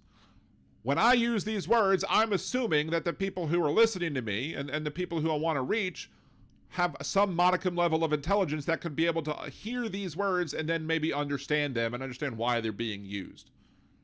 Heteronormative. What does that mean? It simply means that in our society, we treat the default as heterosexuality, and as such, we ignore, in many terms, in many conversations, people who are LGBTQA+. Another thing on the list, under gender orientation correctness, is using the term LGBTQIA+. Why? Why is that bad? Patriarchy. We do live under a patriarchy because men get paid on average more than women do. There are patriarchal norms that, some of these people, like these red pill incel types, will say stuff like, if we live in a patriarchy, how come women are more likely to get custody? Well, that's not necessarily true. But even if that was true, the reason why a woman might get defaulted to having custody is because of the patriarchal norms that we have in the society that basically say a woman's job is to raise the kids, the man's job is to support the family, support the kids, etc. That's patriarchal. That's the patriarchy. People want to get rid of the patriarchy and make it so that, we don't have antiquated gender roles. I'm surprised antiquated gender roles is not on this list as well. They have a little note here. Standing up to MAGA's cruel attacks on gay and transgender people requires creating empathy and building a broad coalition, not confusing or shaming people who would otherwise be allies. If you were possible and otherwise willing to be an ally, you'd be at least take the time to understand what dead naming is and why it's wrong, what heteronormativity is and why it's wrong, and you clearly wouldn't reject using LGBTQIA+ to define the group of people who are being attacked by this conservative administration. Shifting language of racial constructs. These words signal that talking about race is even more of a minefield. You will be called out as a racist if you do not use the latest and correct terminology. Latinx. And there are some people who are of Hispanic descent who don't like Latinx. They want to be Latina or Latino. Fine. There's some people who do like Latinx. BIPOC, Black, Indigenous, People of Color. Again, just because we use the term doesn't mean these people are not incapable of understanding why we're using these things. Allyship. Now, it is not it's not my role to determine whether or not I'm an ally or not. It's the role of the people who I am trying to be of assistance to, of the people who I'm trying to advocate for, whom I'm trying to use my privilege and amplify their voices using my privilege to do so. It's up to them to determine whether or not I am an ally or not. Minoritized communities. I mean, I would tend to use marginalized communities, but, still. Intersectionality. I will grant them this one. Simply the fact that if they're not ready to handle, like, the individual levels of, like, white privilege or male privilege, they're clearly not ready to handle intersectionality yet. So maybe intersectionality is a word that, I'm not going to stop using it, but I can understand why people might be like, what? When it comes to intersectionality, because those people aren't yet even ready to handle privilege. But you should be able to, once you understand what privilege really is and not what the conservative lie about it is, you should then be able to understand what intersectionality is, which basically means that, there are layers of privilege that people have. So you might be a black, straight male, so you have some levels of privilege there because you're straight and male, but you're black, so therefore you lose a little bit of privilege there. And then you might be a transgender, Asian, non-binary individual, and you have less privilege in that, all other things being equal, as a general rule. This group says, as we fight racism and discrimination, are you really wanting to fight racism and discrimination? I don't believe you. We should reflect upon whether the words that we are using are part of the reason Democrats are losing support from all non-white voter groups. We must know when to take a step back and listen instead of peppering our websites, fundraising asks, and newsletters with sociology buzzwords. Well, or maybe we could expect more of individuals, because, I like to expect more of people, not less. Explaining away crime. This says the criminal is the victim is an afterthought. Well, there are many times where criminals are victims. There are many people where society turns people into criminals that shouldn't be. Incarcerated. What's wrong with saying incarcerated people? I mean, I've never used the term involuntary confinement or carceration or justice involved. I mean, I don't know where they're coming up with some of these ones. I mean, some of these are very, very fringe. But again, I don't hear mainstream Democrats using 3 out of 4 of those words. I wish mainstream Democrats would be a little more woke, but they're not. And this is ultimately the end of the day. What the problem here is that this group is trying to say that we're losing because we don't run far enough to the center. And I would say our problem is we've been running too much to the center. Because by running to the center, it shows that we're cowards. By running to the center, it shows that we're unwilling to stand up for the issues that we believe in, which is why people who are on the left look at the Democrats and say, we're the same thing as the Republicans. I mean, it's foolish to say that, but they're going to say that because, they'll look at, any progress that, is taken away, kind of a ratcheting effect. Like the Republicans ratchet things back and then the Democrats fight us moving things back to the left, if you will. Back to more progress. We would gain more voters. We would gain more traction. We would gain better electoral results if we went to the left. And we stayed on the left. And we could do so in a compassionate, pragmatic way. We can do so in a way that explains to the centrists, the individuals who are working class folks who for some stupid reason are voting for Trump because they think, again, the ownership class is going to somehow have their backs because, they are using the jargon against LGBTQA plus people to make them think that we're trying to put LGBTQA people above them. No, we're just trying to elevate LGBTQA plus folks and other people who are part of marginalized groups so that everybody can have equality and everybody can have equity. I'm surprised equity is not on this list because people shit their pants about equity as well. You move more to the left, you embrace what we should be standing for, and you fight for them hard and you stand for it, but you do so in a way that also educates the people as to why they need to come along with you. Conclusion of this thing. Some will take issue with the inclusion of words or phrases we ask Democrats to avoid when talking to the public. Reiterate, we have used some of these phrases in our writings in the past. Hypocrisy. Before you draft your angry tweet thread, think about conversations with persuadable voters in your own life, especially friends, family, and coworkers. I've done this. I knew somebody who was an individual who was black, who initially balked at the idea of using BIPOC because he doesn't want to be called a person of color. I'm like, well, you're not being called a person of color. You're the black person you're the B in the BIPOC. But there are other folks who are indigenous who should also be included. There are other folks who are other forms of persons of color who should also be included. And so that's what that does. At the end of the day, when using that language, he questioned it. We had a conversation, and he was convinced. So I reject the idea that we can't use these terms because somehow it alienates the people. It can spark conversations. As long as the people are willing to come forward and have that conversation, many of them are going to realize, oh, this is why I was wrong about that. Let's move on. But if people are going to be enforcing things that are going to continue to marginalize and oppress people, then yes, we need to stand up and fight for that, not be cowardly little shits and be like, okay, we won't use these words because they hurt people's feelings. Like, they'll call us the words hurt group because we don't like when words are used, but then they're gonna doing the same thing. It's like, well, we can't use these words because words hurt. Again, more hypocrisy. Hypocrisy abounds. We will never abandon our values or stop doing things to protect those who need help, encouragement, trust, a second chance, acceptance, fair shake, whatever, to pursue life, liberty, and happiness. But the catastrophe of Trump 2.0 has shown the most important thing we can do for these people is to build a bigger army to fight for them. They're not going to believe that we're fighting for them if we move to the right. The right is the problem. If these people are really to the left of center, then we should be moving to the left and explaining to them, maybe in a kind, compassionate way, as to why, but we don't stop using terminology that adequately explains what we're talking about. Simple as that. And sorry, chat, for ignoring most of you for that, but, you know. Hey, Steven Sayers, good to see you. It's Big Hook. Good to see you, Big Hook. Thank you for joining. Who else have I missed along the way?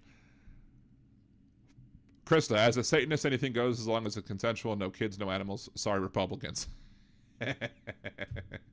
Well said, Krista. Oh, have I missed some stuff too? What have I missed? What did I miss? What did I miss? Oh, I missed something talking about the false lie that Nazis exist. Molly, it's Molly. Good to see you, Molly. Joy to see you.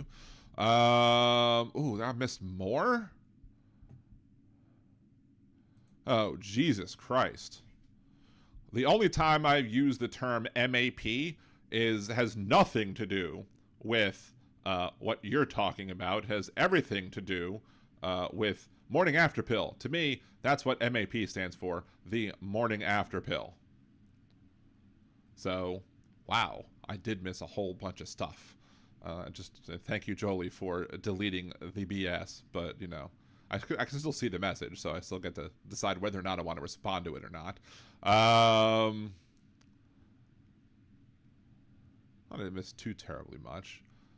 Just two terrible comments by this individual who I doubt is a black trans lesbian. Said Josh, my neighbor's a retired prison guard. I think he finally realized the N-word isn't socially acceptable. Jesus Christ. You think? Wow. I'm sure for Mamdani, New York. I'm sure for Mamdani for New York mayor. Look, and yeah, I disagree with Mamdani on the uses of the phrase, you know, globalized intifada, but I think that Mamdani is probably the person who's more than willing to listen to people, maybe understand why individuals have certain beliefs about it. But who are we going to back? The serial abuser of women, or the person who's now running as an independent, Eric Adams, who, you know, is now beholden to Donald Trump? The choice is clear there. To support either of the other two is just BS. Oh, it's 9:30. See, once dictator Don makes America safe, do you think he will say that we don't need our guns anymore? Oh, I am 100% absolutely waiting, and I think I've said this on the show already, but maybe you weren't here. I'm absolutely waiting for the time for Donald Trump to say that it is time to deal with the safety and security of our nation, that we need to clamp down on gun ownership, especially amongst certain people, to make sure that these soldiers that are coming into our cities are going to be safe in their activities. So therefore, we need to restrict gun ownership.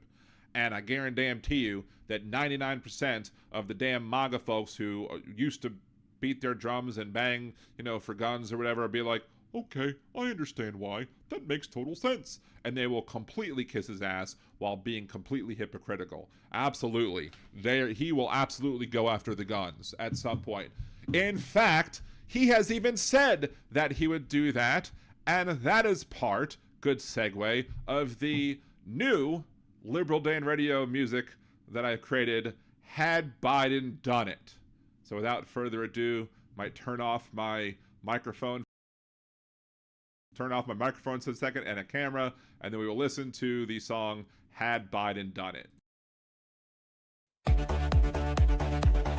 Trump piled debt, trillions tall, promised Mexico would fund that wall, praised dictators, said they're strong, had Joe done it, they'd say he's wrong. Had Biden done it, MAGA would flip. Had Biden done it, whole numbers would flip. Had Biden done it, they'd scream foul play, but Trump did it, so it must be okay. Go through crises, storms and war, called soldiers losers who died in war. Hire his kids to run DC. If it was Hunter, they'd scream treachery. Had Biden done it, MAGA would flip. Had Biden done it, the numbers would slip. Had Biden done it, Fox News would say our day, but Trump did it, so it must be okay. Love Kim Jong-un, he wrote love letters that take the guns first, lose those rights forever. Signed you spending bills with glee. Had Joe done that, it'd be tyranny. Had Biden done it, MAGA would flip. Had Biden done it, whole numbers would slip. Had Biden done it, they shout out today, but Trump did it, so it must be okay. Kept secret files, countless untold. Said Putin's word was good as gold. Invited the Taliban to come to U.S. soil. If Joe had done that, they'd all recoil. Had Biden done it, MAGA would flip. Had Biden done it, whole numbers would slip. Had Biden done it, they'd want him to pay, but Trump did it, so it must be okay. Double standards loud and clear. Rules for Trump, but not for peers. What they call treason if Joe's the name is patriotism when Donald's to blame. Had Biden done it, MAGA would flip. Had Biden done it, whole numbers would slip. Had Biden done it, they'd shout no way, but Trump did it, so it must be okay.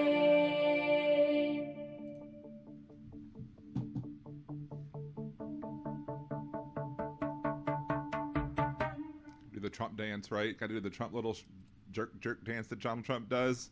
So yeah, there's the new Had Biden Done It song. I tried many different ways. I actually wanted it to be like a more, like an operatic rock type thing, and it was really good until they mispronounced Trump. And I'm like, why are you mispronouncing Trump? No, I wasn't taking a bathroom break. I was just allowing myself to take longer drinks of water whilst the song was playing, and not have to have you watch me jamming along to the song, if you will. There is something interesting. There's something interesting to bring up, because I think it was Nick Offerman was on some broadcast over the weekend. It might have been on MSNBC. And he's sitting there saying about how people should reject AI. Let's see if I can find that video. Let's try and see if I can find that video, because I want to bring it up. Let's see.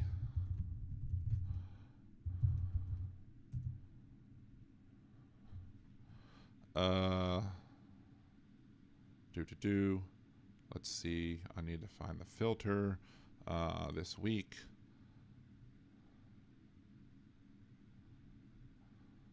I think it was on the beat.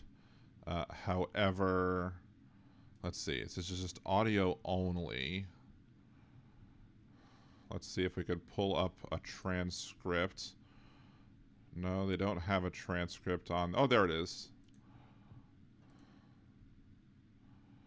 Let's see.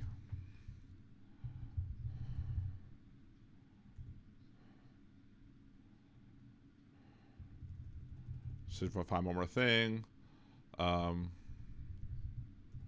Artificial, no. Maybe AI, is that what I'm looking for? I'm not finding, let's see. I'm making so you don't, let's see, boom, boom. Let's see if I can find trying to just go down. I don't think this is... Okay, here we go. Here we go. Nick Offerman on the beat with Ari Miller. I became aware of an AI-generated rock band called the Velvet Sundown that apparently got a bunch of hits on Spotify and became very popular, which I find to be horribly dystopic. I think that things that are generated by AI creatively are a sign of cancerous society. Well, there you go. Sign of a cancerous society, folks. I mean, I know some people in the chat may have their problems with AI and whatever, but we're going to address his comments in a second. But it's a sign of cancerous society. And I urge its creators that I urge to use your humanity, use the powers that your creator, that Mother Nature has given you, because that will always be more fascinating and valuable than anything an algorithm can create. I don't have the best singing voice. I can sing a couple songs really well, but I don't have the musical talent to create that last song that I just played, or many of the other songs that I've played on my show that I've created for my show. Now, I've written the chorus, I've written lyrics, I've written those things for, myself, but I've also utilized artificial intelligence to create those songs, to make them sound better, to make my message more professionally sounding. I mean, I could sit here and going, if Biden done it, but I have no real musical talent to actually play instruments and play that many instruments that would be required to me to generate all the different types of songs that I've created so far here on Liberal Dan Radio, Talk from the Left, That's Right. And with apologies to the third way, I think him claiming that we shouldn't be able to use tools that have been made available to us to expand our abilities to, share our thoughts with the world, it's privilege. Nick Offerman is using his privilege as somebody who already is in an industry. He's using his privilege to basically say, to not for good reasons, but to push the people who are trying to, be creative and not have the tools that we're given or whatever, that are God created or whatever. We're now able to make things that we were previously not able to make. Demonox, one of the first the first Liberal Dan Radio patron, he has talked about this before as well, and how a lot of as far as ableism also was on the list of third way, that the people who are against artificial intelligence for the use of creating visual art, drawings, paintings, whatever, that claiming that they shouldn't be using that is ableist, because artificial intelligence allows people who might not have previously been able to generate the things that are in their minds, now they're able to do so by giving artificial intelligence prompts to be able to create these images, to be able to generate what is in their brains, but they couldn't otherwise get out on paper or on canvas or on the screen for various different reasons. Well put. You know, Nick, I took a listen to the band. It's uncanny. They sound I mean, I don't think it's well put, but a little bit like some local band you would hear. They are also doing something for a part of the audience that I think fits with the problem you identify, which is because of how things work, they're kind of pretending to be humans. I mean, it's like if you're online and you're trying to deal with something and you realize you're dealing with a robot, that's very different from saying, okay, is there a person on the other end of this issue or challenge or what have you? And I know your field has dealt with this, and the strike dealt with some of this, right, Nick? Yeah, I mean, you know, in the world of creativity, whether you're receiving the artwork or creating the artwork, that's the magic of being human. That's what consciousness is about. And look, I'm sure I could just say, make a song about this, and AI will come up with some lyrics and come up with some songs or whatever, and come up with some tunes and a beat and instruments and put it all together. And yeah, you could thoughtlessly do this. But to say that everybody is, you know, not using their creativity who's using this is just a bunch of BS. Like, why don't you, Nick Offerman, write everything that you participate in? Why are you using somebody else's mind to, you know, why isn't everything that you put on screen yours? Your words, your thoughts, your whatever. Because it's not realistic. Because everybody, you know, has things to contribute in the world of art. And you may have written some things, you may have directed and produced some things, but, you know, there's a whole bunch of people that are collaborating. It's not just you doing it. And so AI is just another way for individuals to collaborate or, you know, get better results for themselves. You're basically trying to, you know, put up walls to prevent people from being able to access the things that you already have access to. I mean, why do you get to use a studio? There are other people out there who want to use their creativity but don't have access to movies. Well, so you're using a movie studio. You're using, you know, the big Hollywood producer types. Are you being unfair to the individuals who don't have that access, who haven't quite yet made it there yet? Like, it just seems to be a ridiculous point. Greatest gift that we have. And when you allow AI to generate any of this, you lose all of that value on both ends. It's like the great homogenization of our society by corporations in general. The corporations that you gladly work for and take a profit from and make a check from. I mean, you're on an episode of The Last of Us. I think it was season 1, episode 3. And it was a great episode, and you played a great part in that. Wonderful. It was touching, it was moving. I cried because it was such a moving scene. But to say that, you know, our humanity is lost because we're using, you know, tools. I think that I'm creating good content from my show, using my creativity to write, you know, maybe clever lyrics, a clever chorus, to maybe give AI prompts to come up exactly with what I'm thinking of, to enable myself to create things that are more than I could create in of myself. Would I love to be able to have unlimited income that could, you know, sit here and pay individuals to come up and create when I come up with the lyrics, to then create the music for me without having to use artificial intelligence that could put many other people to work? Abso-fucking-lutely. I'd love to be that successful. But guess what?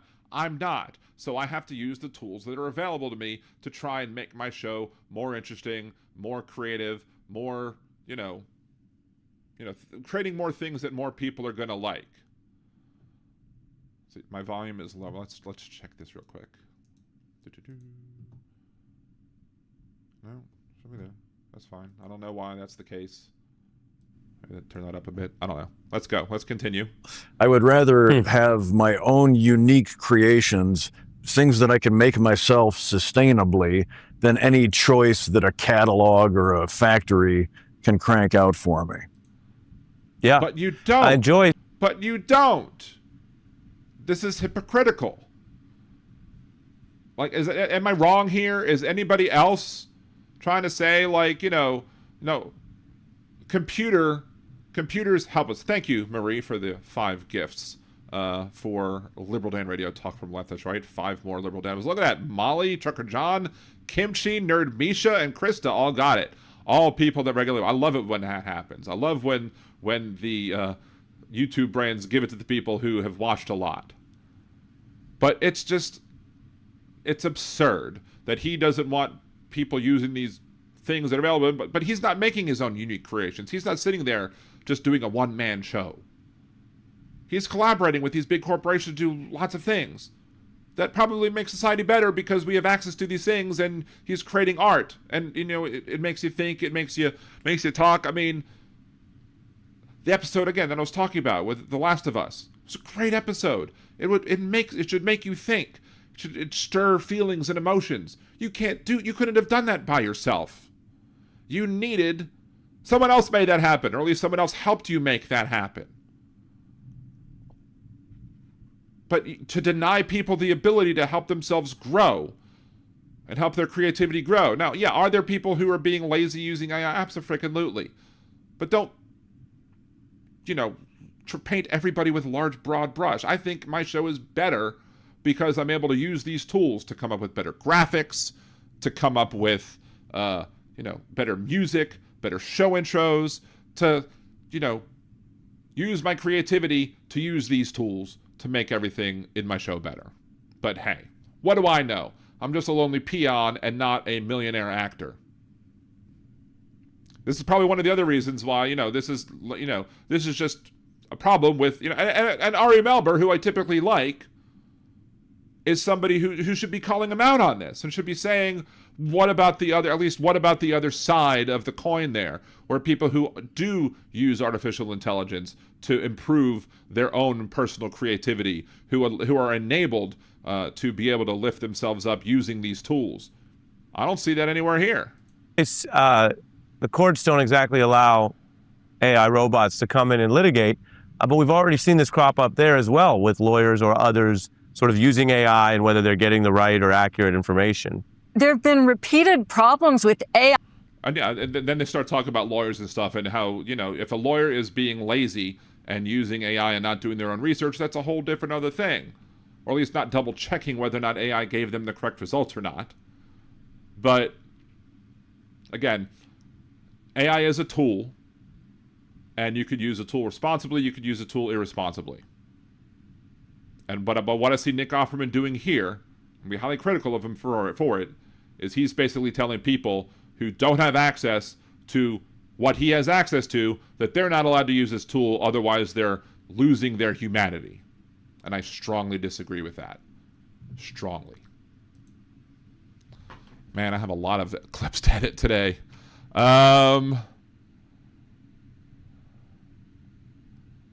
So, but yeah, Trucker John is here too. Right after Trucker John got the gifted subscription, or gifted membership, Trucker John enters the room, or maybe he entered before. I don't know. I might have missed it, or maybe it just happened concurrently. Who knows? Anyway, AI is like trying to do a book report by just watching the movie. I mean, you can't do a book report by just watching the movie. That's fine, but and you shouldn't be using. And there are things that you could do, like there are things that I think people will slide into. Like they'll give you the report, they'll give you the assignment, and they'll put it on like black on white text, but then they'll include some white on white text hidden at the bottom. So you copy paste it, don't realize it, and then they catch you cheating using AI. There are other people who have used AI to be like, hey, put this prompt into AI and then tell us how AI got it wrong. Correct AI. Correct what AI told you that was incorrect. AI, I was able to use AI the other day in a video that I made about, somebody who was, leftist on TikTok who was talking about, who I generally agree with on a lot of stuff, but it was basically saying that, talking about the people who stayed home and didn't go vote for Vice President Harris, how they enabled this horrible stuff to happen, and she was this user, I think, was they were saying that that it was a myth that this was happening. I'm like, well, it's not really a myth because I can point to other things And instead of having to go look up every single state and every single electoral college result and everything, I could plug into AI and say, hey, AI, give me the states where a Democrat ran and won statewide in the 2024 presidential election, either by winning a Senate seat or by winning a gubernatorial race. And of those states where Vice President Harris lost, tell me how many electoral votes that would have caused to swap had those people voted for those Democratic candidates and Vice President Harris. And if they would have, and if you didn't have those idiots voting for, like, you know, I forget the name of the guy from New Mexico, but was it Klobuchar? I think, was it Klobuchar that ran and won or whatever? There's the Michigan and the Wisconsin senators that ran and won. You had Shapiro, I think, run statewide or whatever. You had enough states worth of electoral college votes where, had the people not voted for, Trump and a Democratic candidate statewide, and if they would have just voted straight party line, Vice President Harris would have won, which basically tells me that maybe had other people come out who just sat at home, they could have had a result on the election as well. So, So let's delete that. I may. What time is it? 9:47. Let's see. How long is this audio? Because I do want to go over this, because I have a couple points I want to make on it, but it's kind of long. It's like 20-something minutes. And with my added commentary, I know I can be long-winded, right? So, I think is this the right one? No, that's not the right one. Where's the other one? This is the right one, I believe. I believe that is it. So we'll start maybe playing it a little bit. This is Small D Donald, hilarious 250 kilo. I'm sorry, I missed that.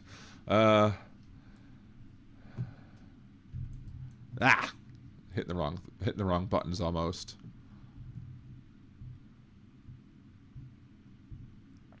Yes, AI is a tool like any other. Well, there are some tools that are more toolish than others, i.e. our president, right? So, anyway, we'll start here and we'll go and we'll see what we come up with. And if we go too long, maybe we'll cut this into 2 parts and we'll have a second part tomorrow, right? Or Wednesday. After, again, just to remind everybody, first and foremost, Wednesday's show is going to start at 7 p.m. instead of 8 p.m. because I am going to have John Fugelsang on my show.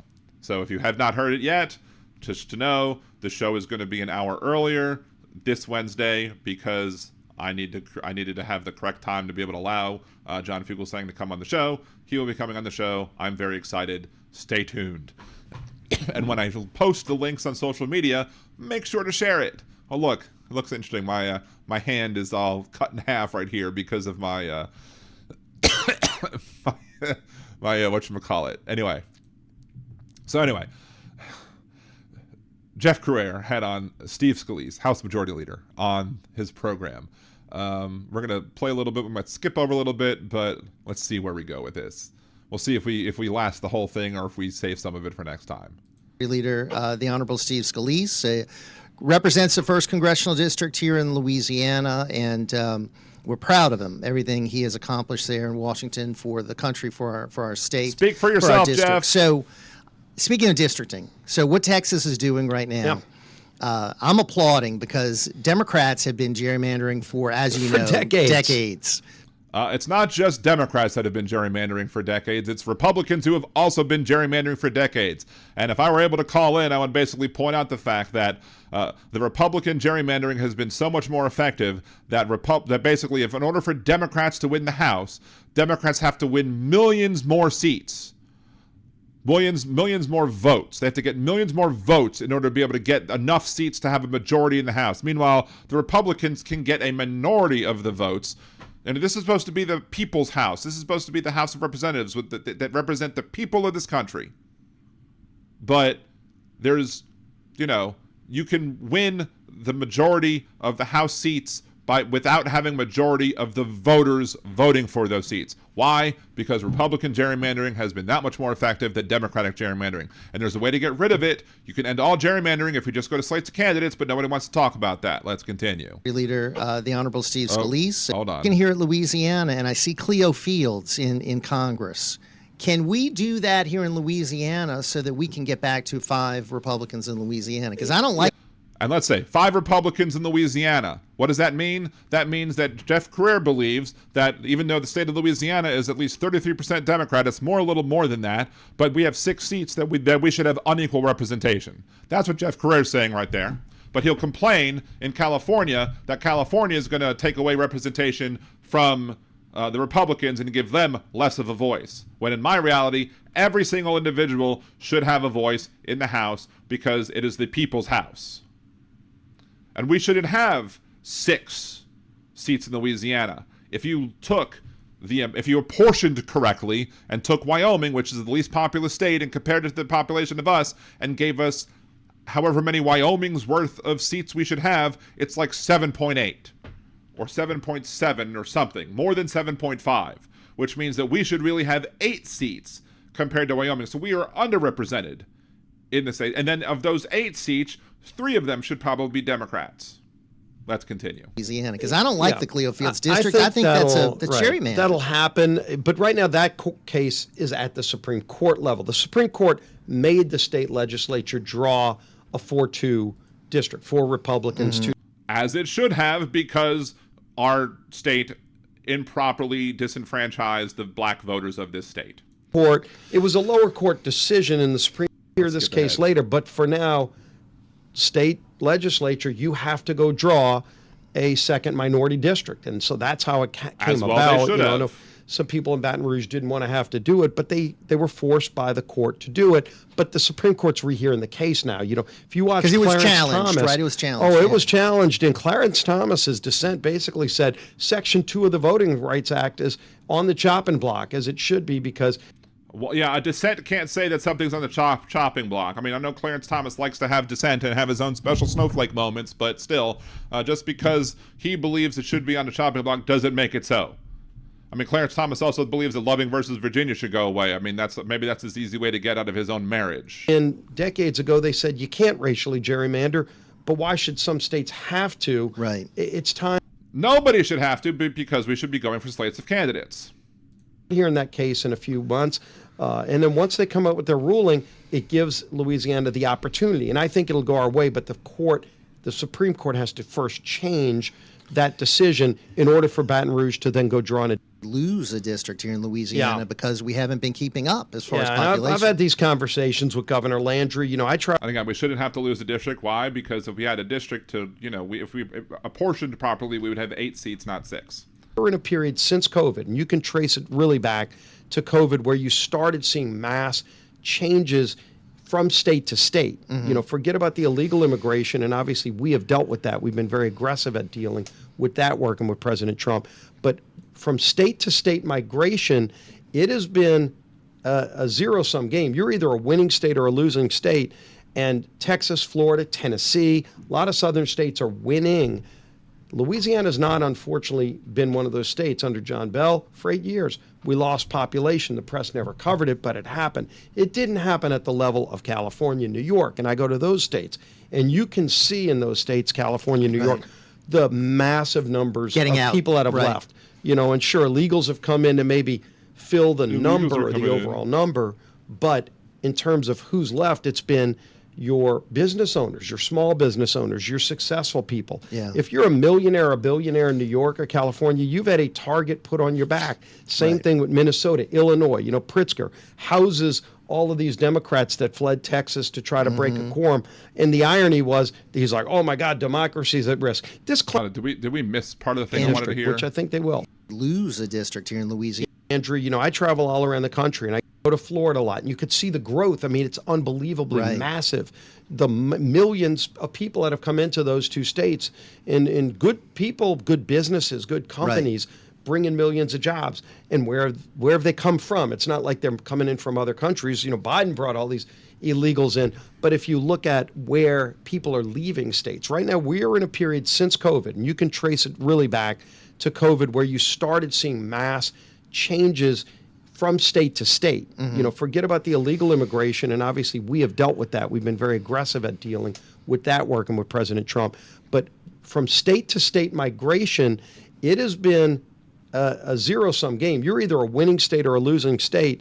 And Texas, Florida, Tennessee.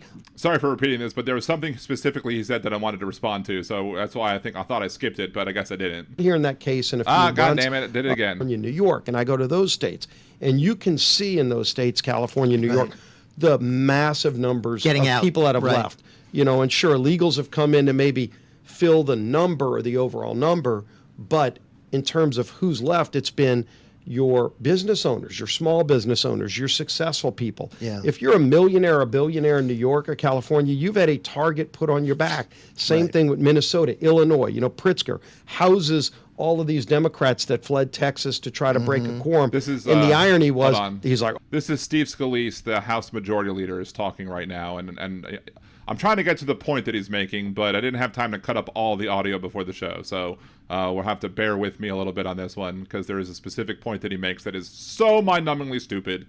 This clown's the poster child for redistricting. Even and Stephen Colbert gerrymandering. Yeah, he shows them the map, and it's like, who drew this map? And like third graders drew the map. Yeah. But it's like, that guy is gerrymandered for decades. The only thing he was angry with Texas is that Texas finally figured it out. Right. Oh, gee whiz, Texas did with California. With California, 54 Congress members.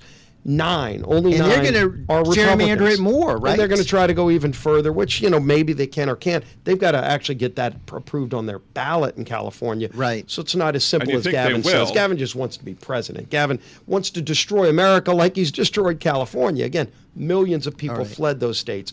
Yeah, California is like the, 8th biggest economy in the world, but yes, he's destroyed California. That's another one of the conservative lies. But I think here is upcoming the point that I wanted to respond to. Of people fled those states because of failed leadership. And people said, you know what? COVID hit. I'm not staying in my state. Florida, I can actually do business, and people aren't dying over there at any different levels, but they're living their... Are they not, House Majority Leader Scalise? Cases versus deaths. 2020... 2021. 2021 is when we actually started having the vaccinations come through, and the blue people in the blue area started taking the vaccinations, and the people in the red areas were not taking the vaccinations.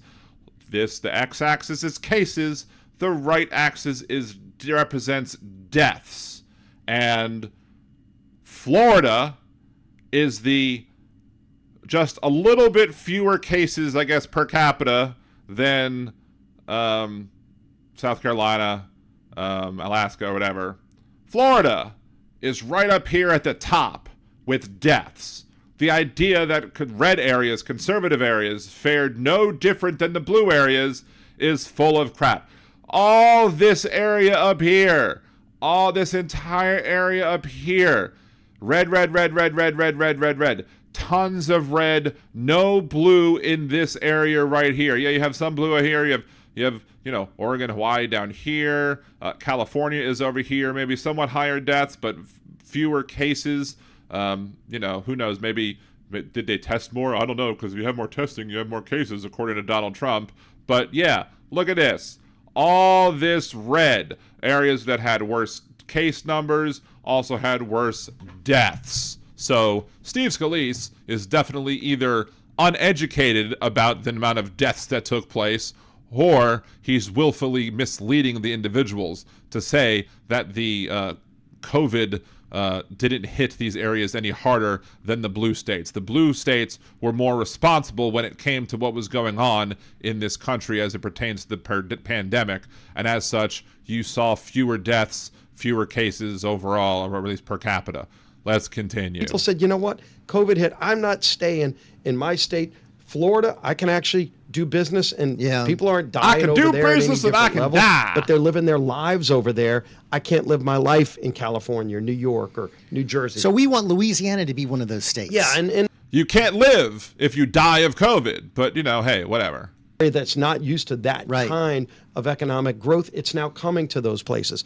Energy. Look, we've worked very closely with President Trump in the One Big Beautiful Bill. We opened up more The energy One Big from Beautiful Anwar in Bill. Alaska all the way to the Gulf of America. Mandated lease sales when Biden was canceling lease sales. We're producing energy. LNG. Again. LNG export. We're going to be Louisiana, but America will be, but Louisiana's leading.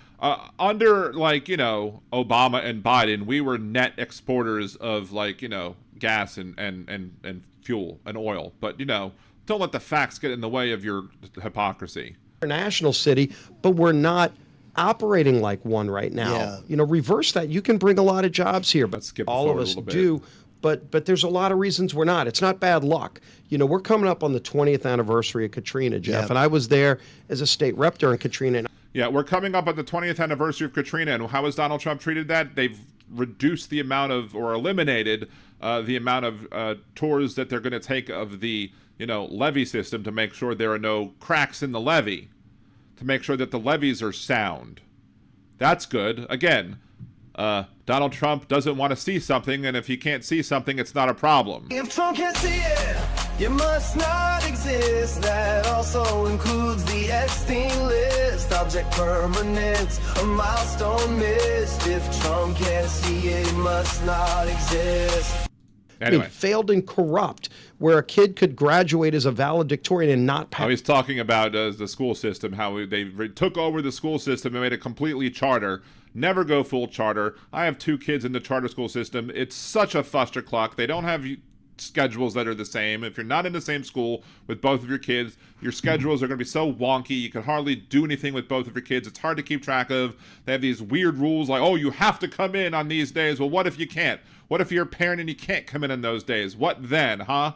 You can't come in on the orientation day. There's so many different rules. Instead of having one board to look after and to audit, you now have all these separate little boards. Now, are my kids getting a good education at the schools that they're in? Sure. Yeah, they are. But guess what?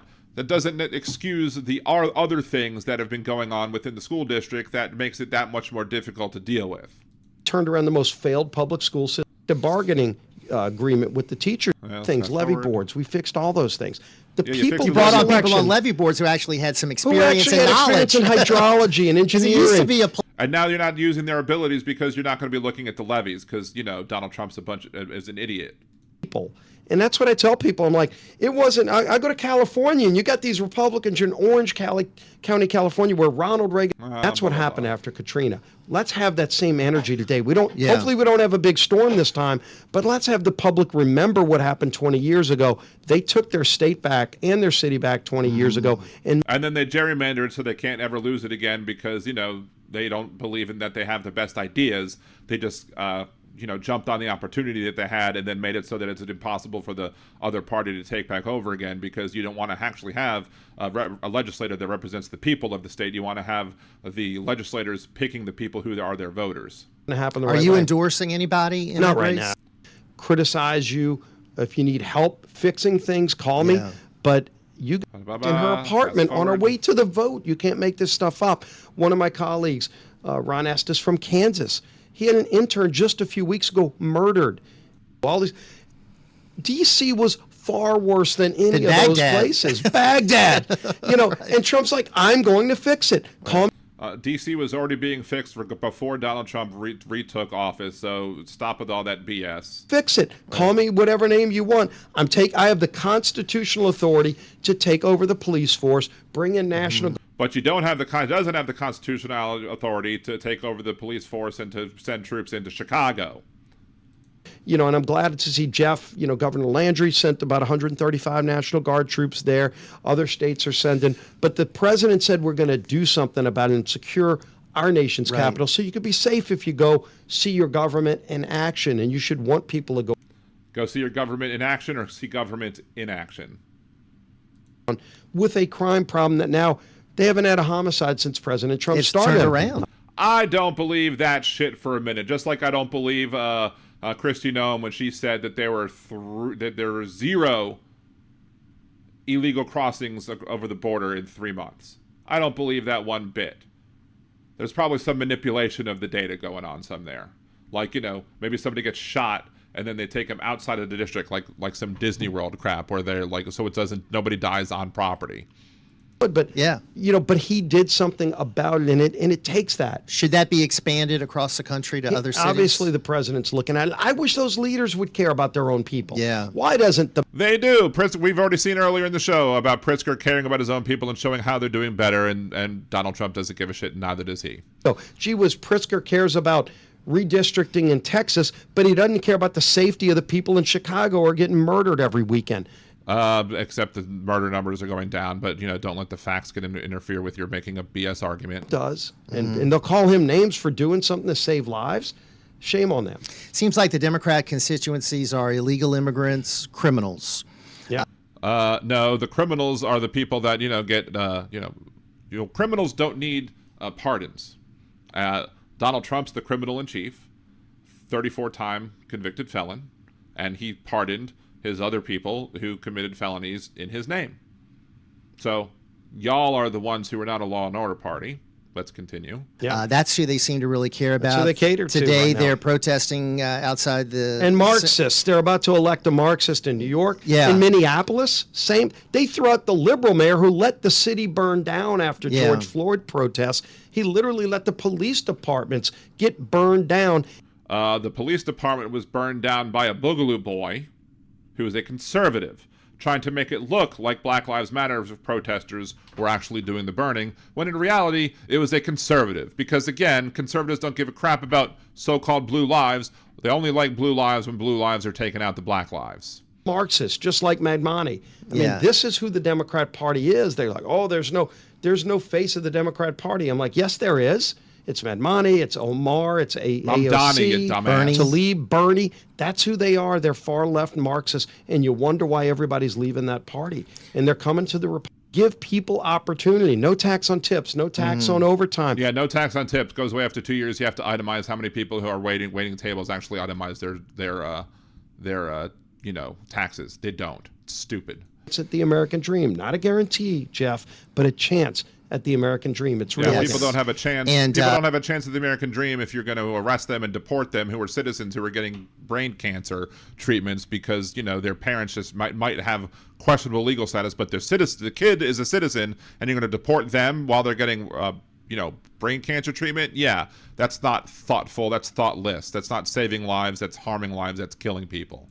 But a chance at the American portrait of Ronald Reagan in President Trump's office. Oh, right it's there next to the in the Oval desk. Look, he's Yeah. redone the Oval Office, you know, so he's And brought a Obama's lot in more the stairwell, presidents. I think. Yeah, and Right, Obama's in the stairwell because he doesn't want to be able to see anybody who he might disagree with, even though they are former presidents of the United States, because... If Trump can't see it, you must not exist. That also includes the Epstein list. Object permanent, a milestone missed. If Trump can't see it, he must not exist. you can go see it at the National Archives, but one is now in the Oval Office, and Trump displays it proudly. He loves the history of this country. Yeah. Next No, year, he does 200 not. If Donald Trump loved the history of this party, Donald Trump wouldn't be saying that this country, we wouldn't be, he wouldn't be actually trying to eliminate the history that just happens to make, the American, experience look like, the reality of what it was, which is a lot of bad. There may have been a lot of good, but there was a lot of bad too. Making it great again. And it needs to be, it deserves to be. But in the meantime, let's celebrate it too. I know you got to leave in a few minutes. I'm going to squeeze in a few quick ones for you. So they're protesting outside Kilmar Abrego Garcia's hearing right now. They call him a Maryland man. What should happen to that He's guy? a terrorist. He's here illegally. He ought to go. Prove it. Prove it. Due process. You don't have due process because you don't respect the Constitution, because conservatives wipe their asses with the Constitution. Country. And, why? Mail-in ballots. Is that something we can accomplish? I'm not sure about that. One of the things we're working with President Trump on is national ID. President Trump's been really good. He ran a phenomenal campaign last year in a lot of ways. And I'm fine with national ID. Make it so that everybody gets one for free and everybody can have an ID, and then no one can complain about it anymore. They'll never do it, because then they'll get rid of their token thing that they use to try and shove other pieces of legislation in under the guise of so-called election security. Meanwhile, they make it harder for marginalized and oppressed people to vote. Oh no, sorry, Third Way. I can't say marginalized and oppressed people. I'm going to make some working class guy upset that I'm using big words. I got to travel around with him in some of the swing states. Detroit. Too big to rig, right? Yeah, but okay, Detroit is not going to win, but as long as you don't allow voter fraud in Philly and in Detroit, you can win Michigan. You can win. There's no evidence of widespread voter fraud that could be solved with voter ID, though. I don't have a problem with implementing an ID system and making sure that everybody has a free ID that they can use to prove who they are and when they cast a ballot, but you won't affect any sort of election integrity with that. However, you do negatively affect an election integrity when you target specific communities like minorities, like black voters, like they did in North Carolina. Is the most important thing. Yeah, obviously there are a lot of other things. Cleaning up the voter rolls. I wish there was one election day, Jeff, and we all knew the results. Right. Florida did this. Florida had problems years ago. Ron DeSantis fixed it as governor. Yeah, he fixed it, sure. He fixed it. Florida fixed it so that, it makes it more likely for Republicans to win. And it's not fixing it. That's putting in the fix. That's having the fix in. As big of a state as Florida is, when a state like Florida or Texas had the results in an hour. This is not, it's a So joke. you think they'll... They want it to be legalized, Jeff. Yeah. And everybody needs to know that. Again, we cleaned up our rolls in Louisiana, and we've had Democrats and Republicans elected. So it's not a partisan thing, but we've had fair elections. There are states where they still don't have it. They still have a law that says you can't ask for a picture ID and you can have same-day voter registration. What's wrong with same-day voter registration? If you can provide what you want, the information that you would need to provide voter registration with, why can't you have same-day registration? It's, again, stupid arguments made by Republicans who don't want to embrace facts. And be given a ballot. Is that right? Is that fair? That's not fair. Every American citizen who is 18 years of old on voting day, who has not for some reason had their voting rights restricted because of some, crime that would require them to no longer be able to vote, should be able to cast a ballot and should be able to do it easily and fairly. And they should have their vote count just as everybody else has their vote counts too. What Jeff Carrera and other people want is not that. What they want to do is they want to make sure that Louisiana voters, that Republicans have more say compared to their Democratic counterparts. Way to Sunday. Let's stop using the government for lawfare to go after your political enemies and get back to rule of law. If you broke. What about John Bolton? John Bolton, that's not lawfare? John Bolton's not lawfare? I mean, I have no love lost for John Bolton, but that's lawfare. If what happened to Trump is lawfare, what happened to Bolton is lawfare too. Law, you should be worried. And a lot of people got away with criminal acts under the Obama and Biden administration.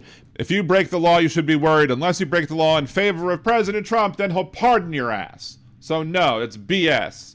Not one bit. Atrocious. And then J6, have all the videos been released for J6? I wish all the videos for J6 were released, and you can point out every single example of a person who was pardoned, who beat on a police officer, and make them defend that crap, because they can't. Because whenever you bring it up to them, like you bring it up to Jeff or you bring it up to his dumb wife Mimi, whatever you do that, guess what? They're going to say, well, what about the people who were just walking into the Congress? Who cares? I'm talking about the people who assaulted cops. You claim to back the blue, but you don't give a crap that people who assaulted cops and were convicted of assaulting cops are now pardoned. That's not backing the blue one bit. Atrocious. And then J6, have all the videos... There are people today that got pardoned, Jeff, that shouldn't have a pardon, that did... Biden said he didn't do it. We need to get... They're talking about the J, but there are people on J6 who should never have been pardoned because they assaulted cops. But you want to turn it back on Biden because you don't want to talk about Donald Trump's unethical and immoral pardons that he made for actual criminals who showed no remorse for the actions that they did on January 6th. Competent the entire 4 years. Everybody knows that. And except they lied. They lied and they time. said he was sharp as a tack. Sharp Remember? as... Democrats are using. Yeah, and it was language, very violent language on the left that provoked the guy that tried to kill me and a dozen other members of Congress that day. It wasn't just me they were trying to kill. There were Democrats and Republicans there, and whatever. But the person who saved your life was a lesbian woman, and you're shit when it comes to LGBTQA folks. So fuck you.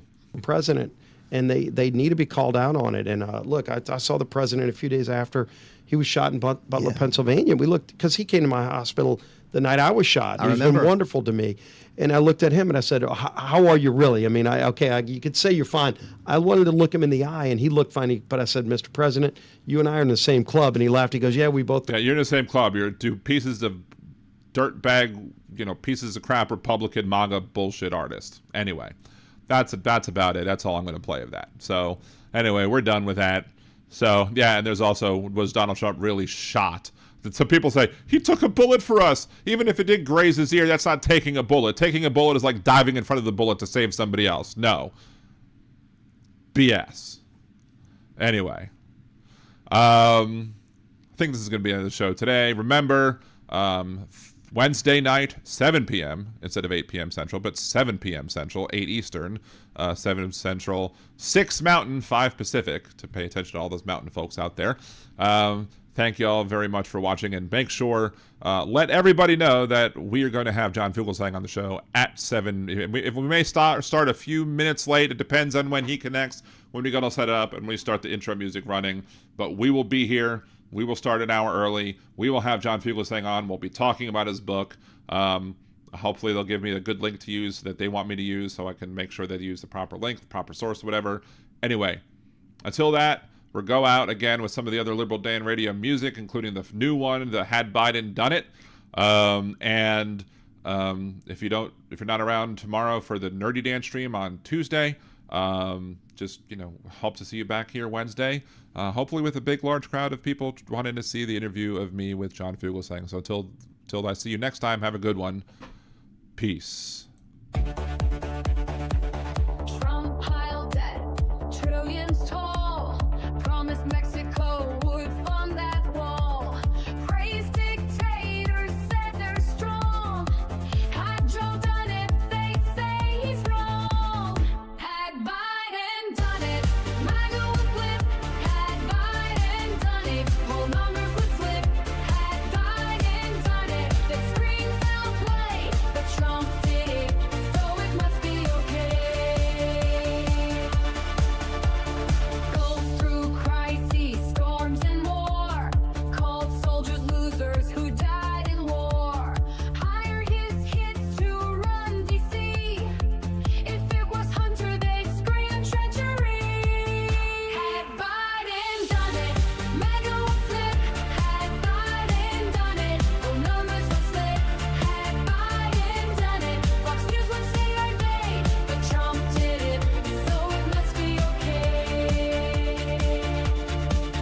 Love Kim Jong-un, he wrote love letters that take the guns first, lose those rights forever.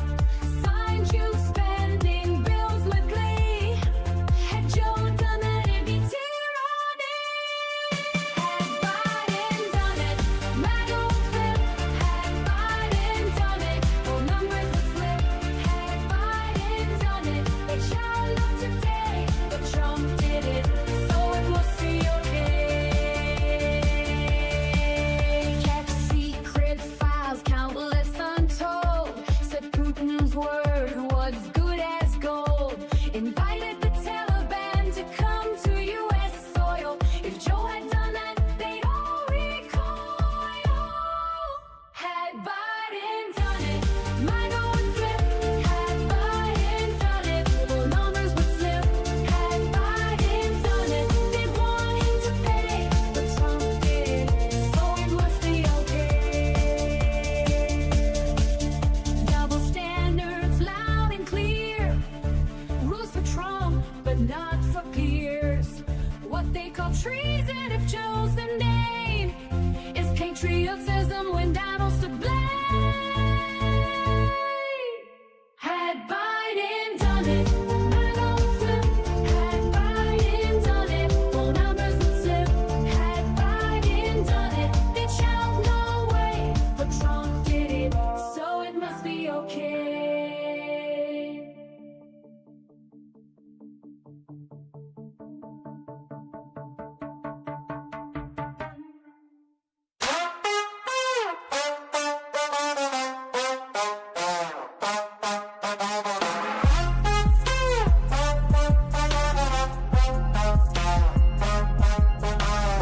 Obama and Bush's pictures got hidden, obscuring the past, history rewritten, hung in a hallway where no tour can see, confirming his unending fragility. If Trump can't see it, you must not exist. That also includes the Epstein list, object permanent, a milestone missed. If Trump can't see it, he must not exist. Stop the testing was the line that he said. Hundreds of thousands needlessly dead. Now HHS is run by brainworm quack, hiding the truth behind his back. If Trump can't see it, it must not exist. That also includes the Epstein list, an administration run by narcissists. If Trump can't see it, it must not exist.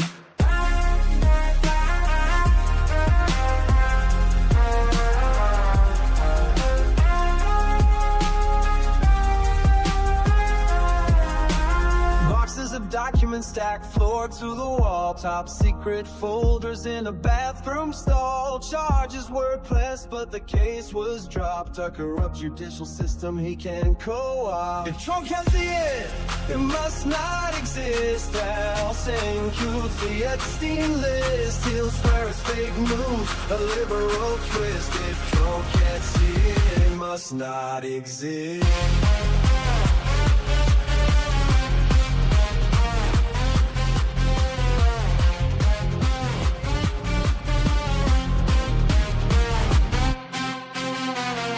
Downtown tents lining the street. Invisible people that power won't meet.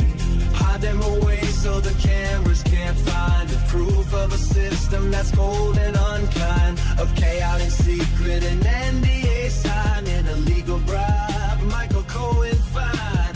Trump got fined too over his gag order, but she didn't gag cause he was much shorter. It must not exist. That also includes the Epstein list. We can't let him win, we must resist. If Trump can't see it, it must not exist.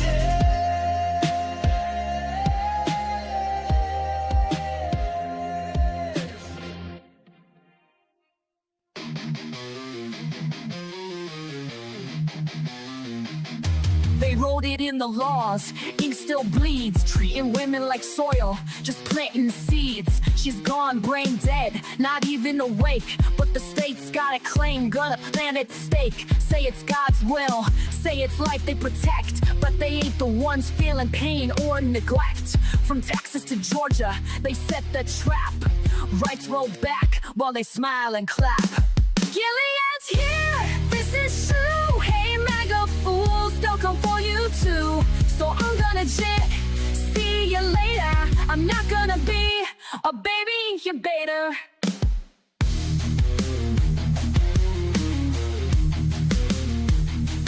This ain't pro-life, it's control and shame. They don't care if she's gone, just playing a game.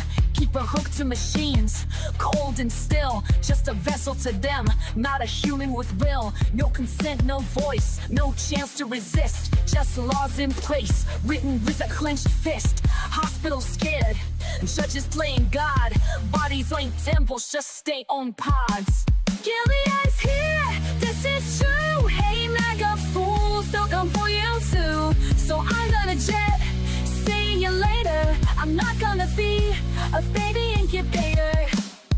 Bands in the dark, they don't care who it kills. Stacking courts while they strip out all of your wills. But we'll fight back, march loud, burn bright. Cause this ain't the end, it's the start of the fight. Gilead's here, ain't no grace. And those leopards are coming to eat your face. So I'm gonna jet, see you later. I'm not gonna be a baby incubator. Not gonna be a baby incubator. Not gonna be a baby incubator.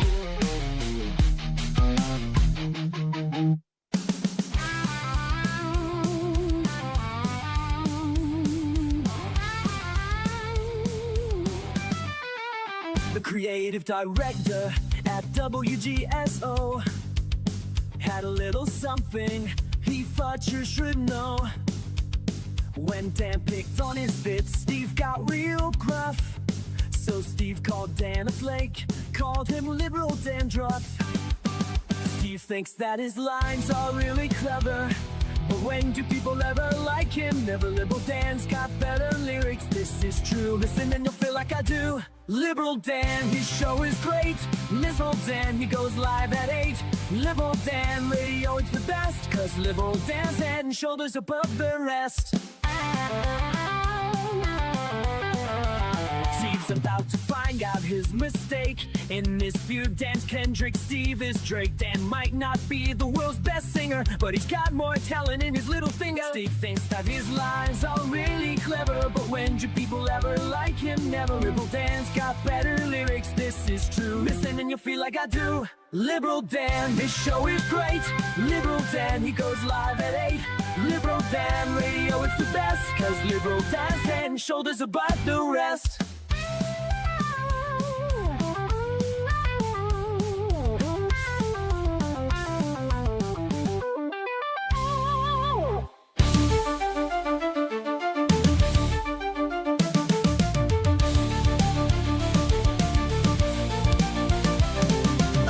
Proclaimed king, a groper in chief, stealing our country, a crooked orange thief. For patriots who are poorly educated, wearing red hats and also unvaccinated, Liberal Dan will see us through. It's the best show that you're not listening to. So when you hear the call, animals unite. Liberal Dan radio, talk from the left, that's right. A failing media that's barely treading water. They're too inept to fight this new world order. Corporate pigs are at the trough, hear the squeals. The swine won't bite the hands that feeds them meals. But Liberal Dan will see us flow. It's the best show that you're not listening to. So when you hear the call, animals unite. Liberal Dan radio, talk from the left, that's right.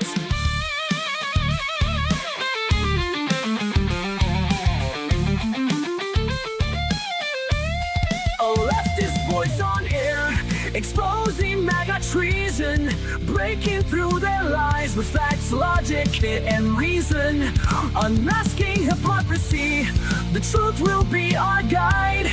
Call out their lies, justice is on our side. Cause Liberal Dan will see us through. It's the best show that you're not listening to. So when you hear the call, animals unite. Liberal Dan radio, talk from the left, that's right. Liberal Dan radio, talk from the left, that's right.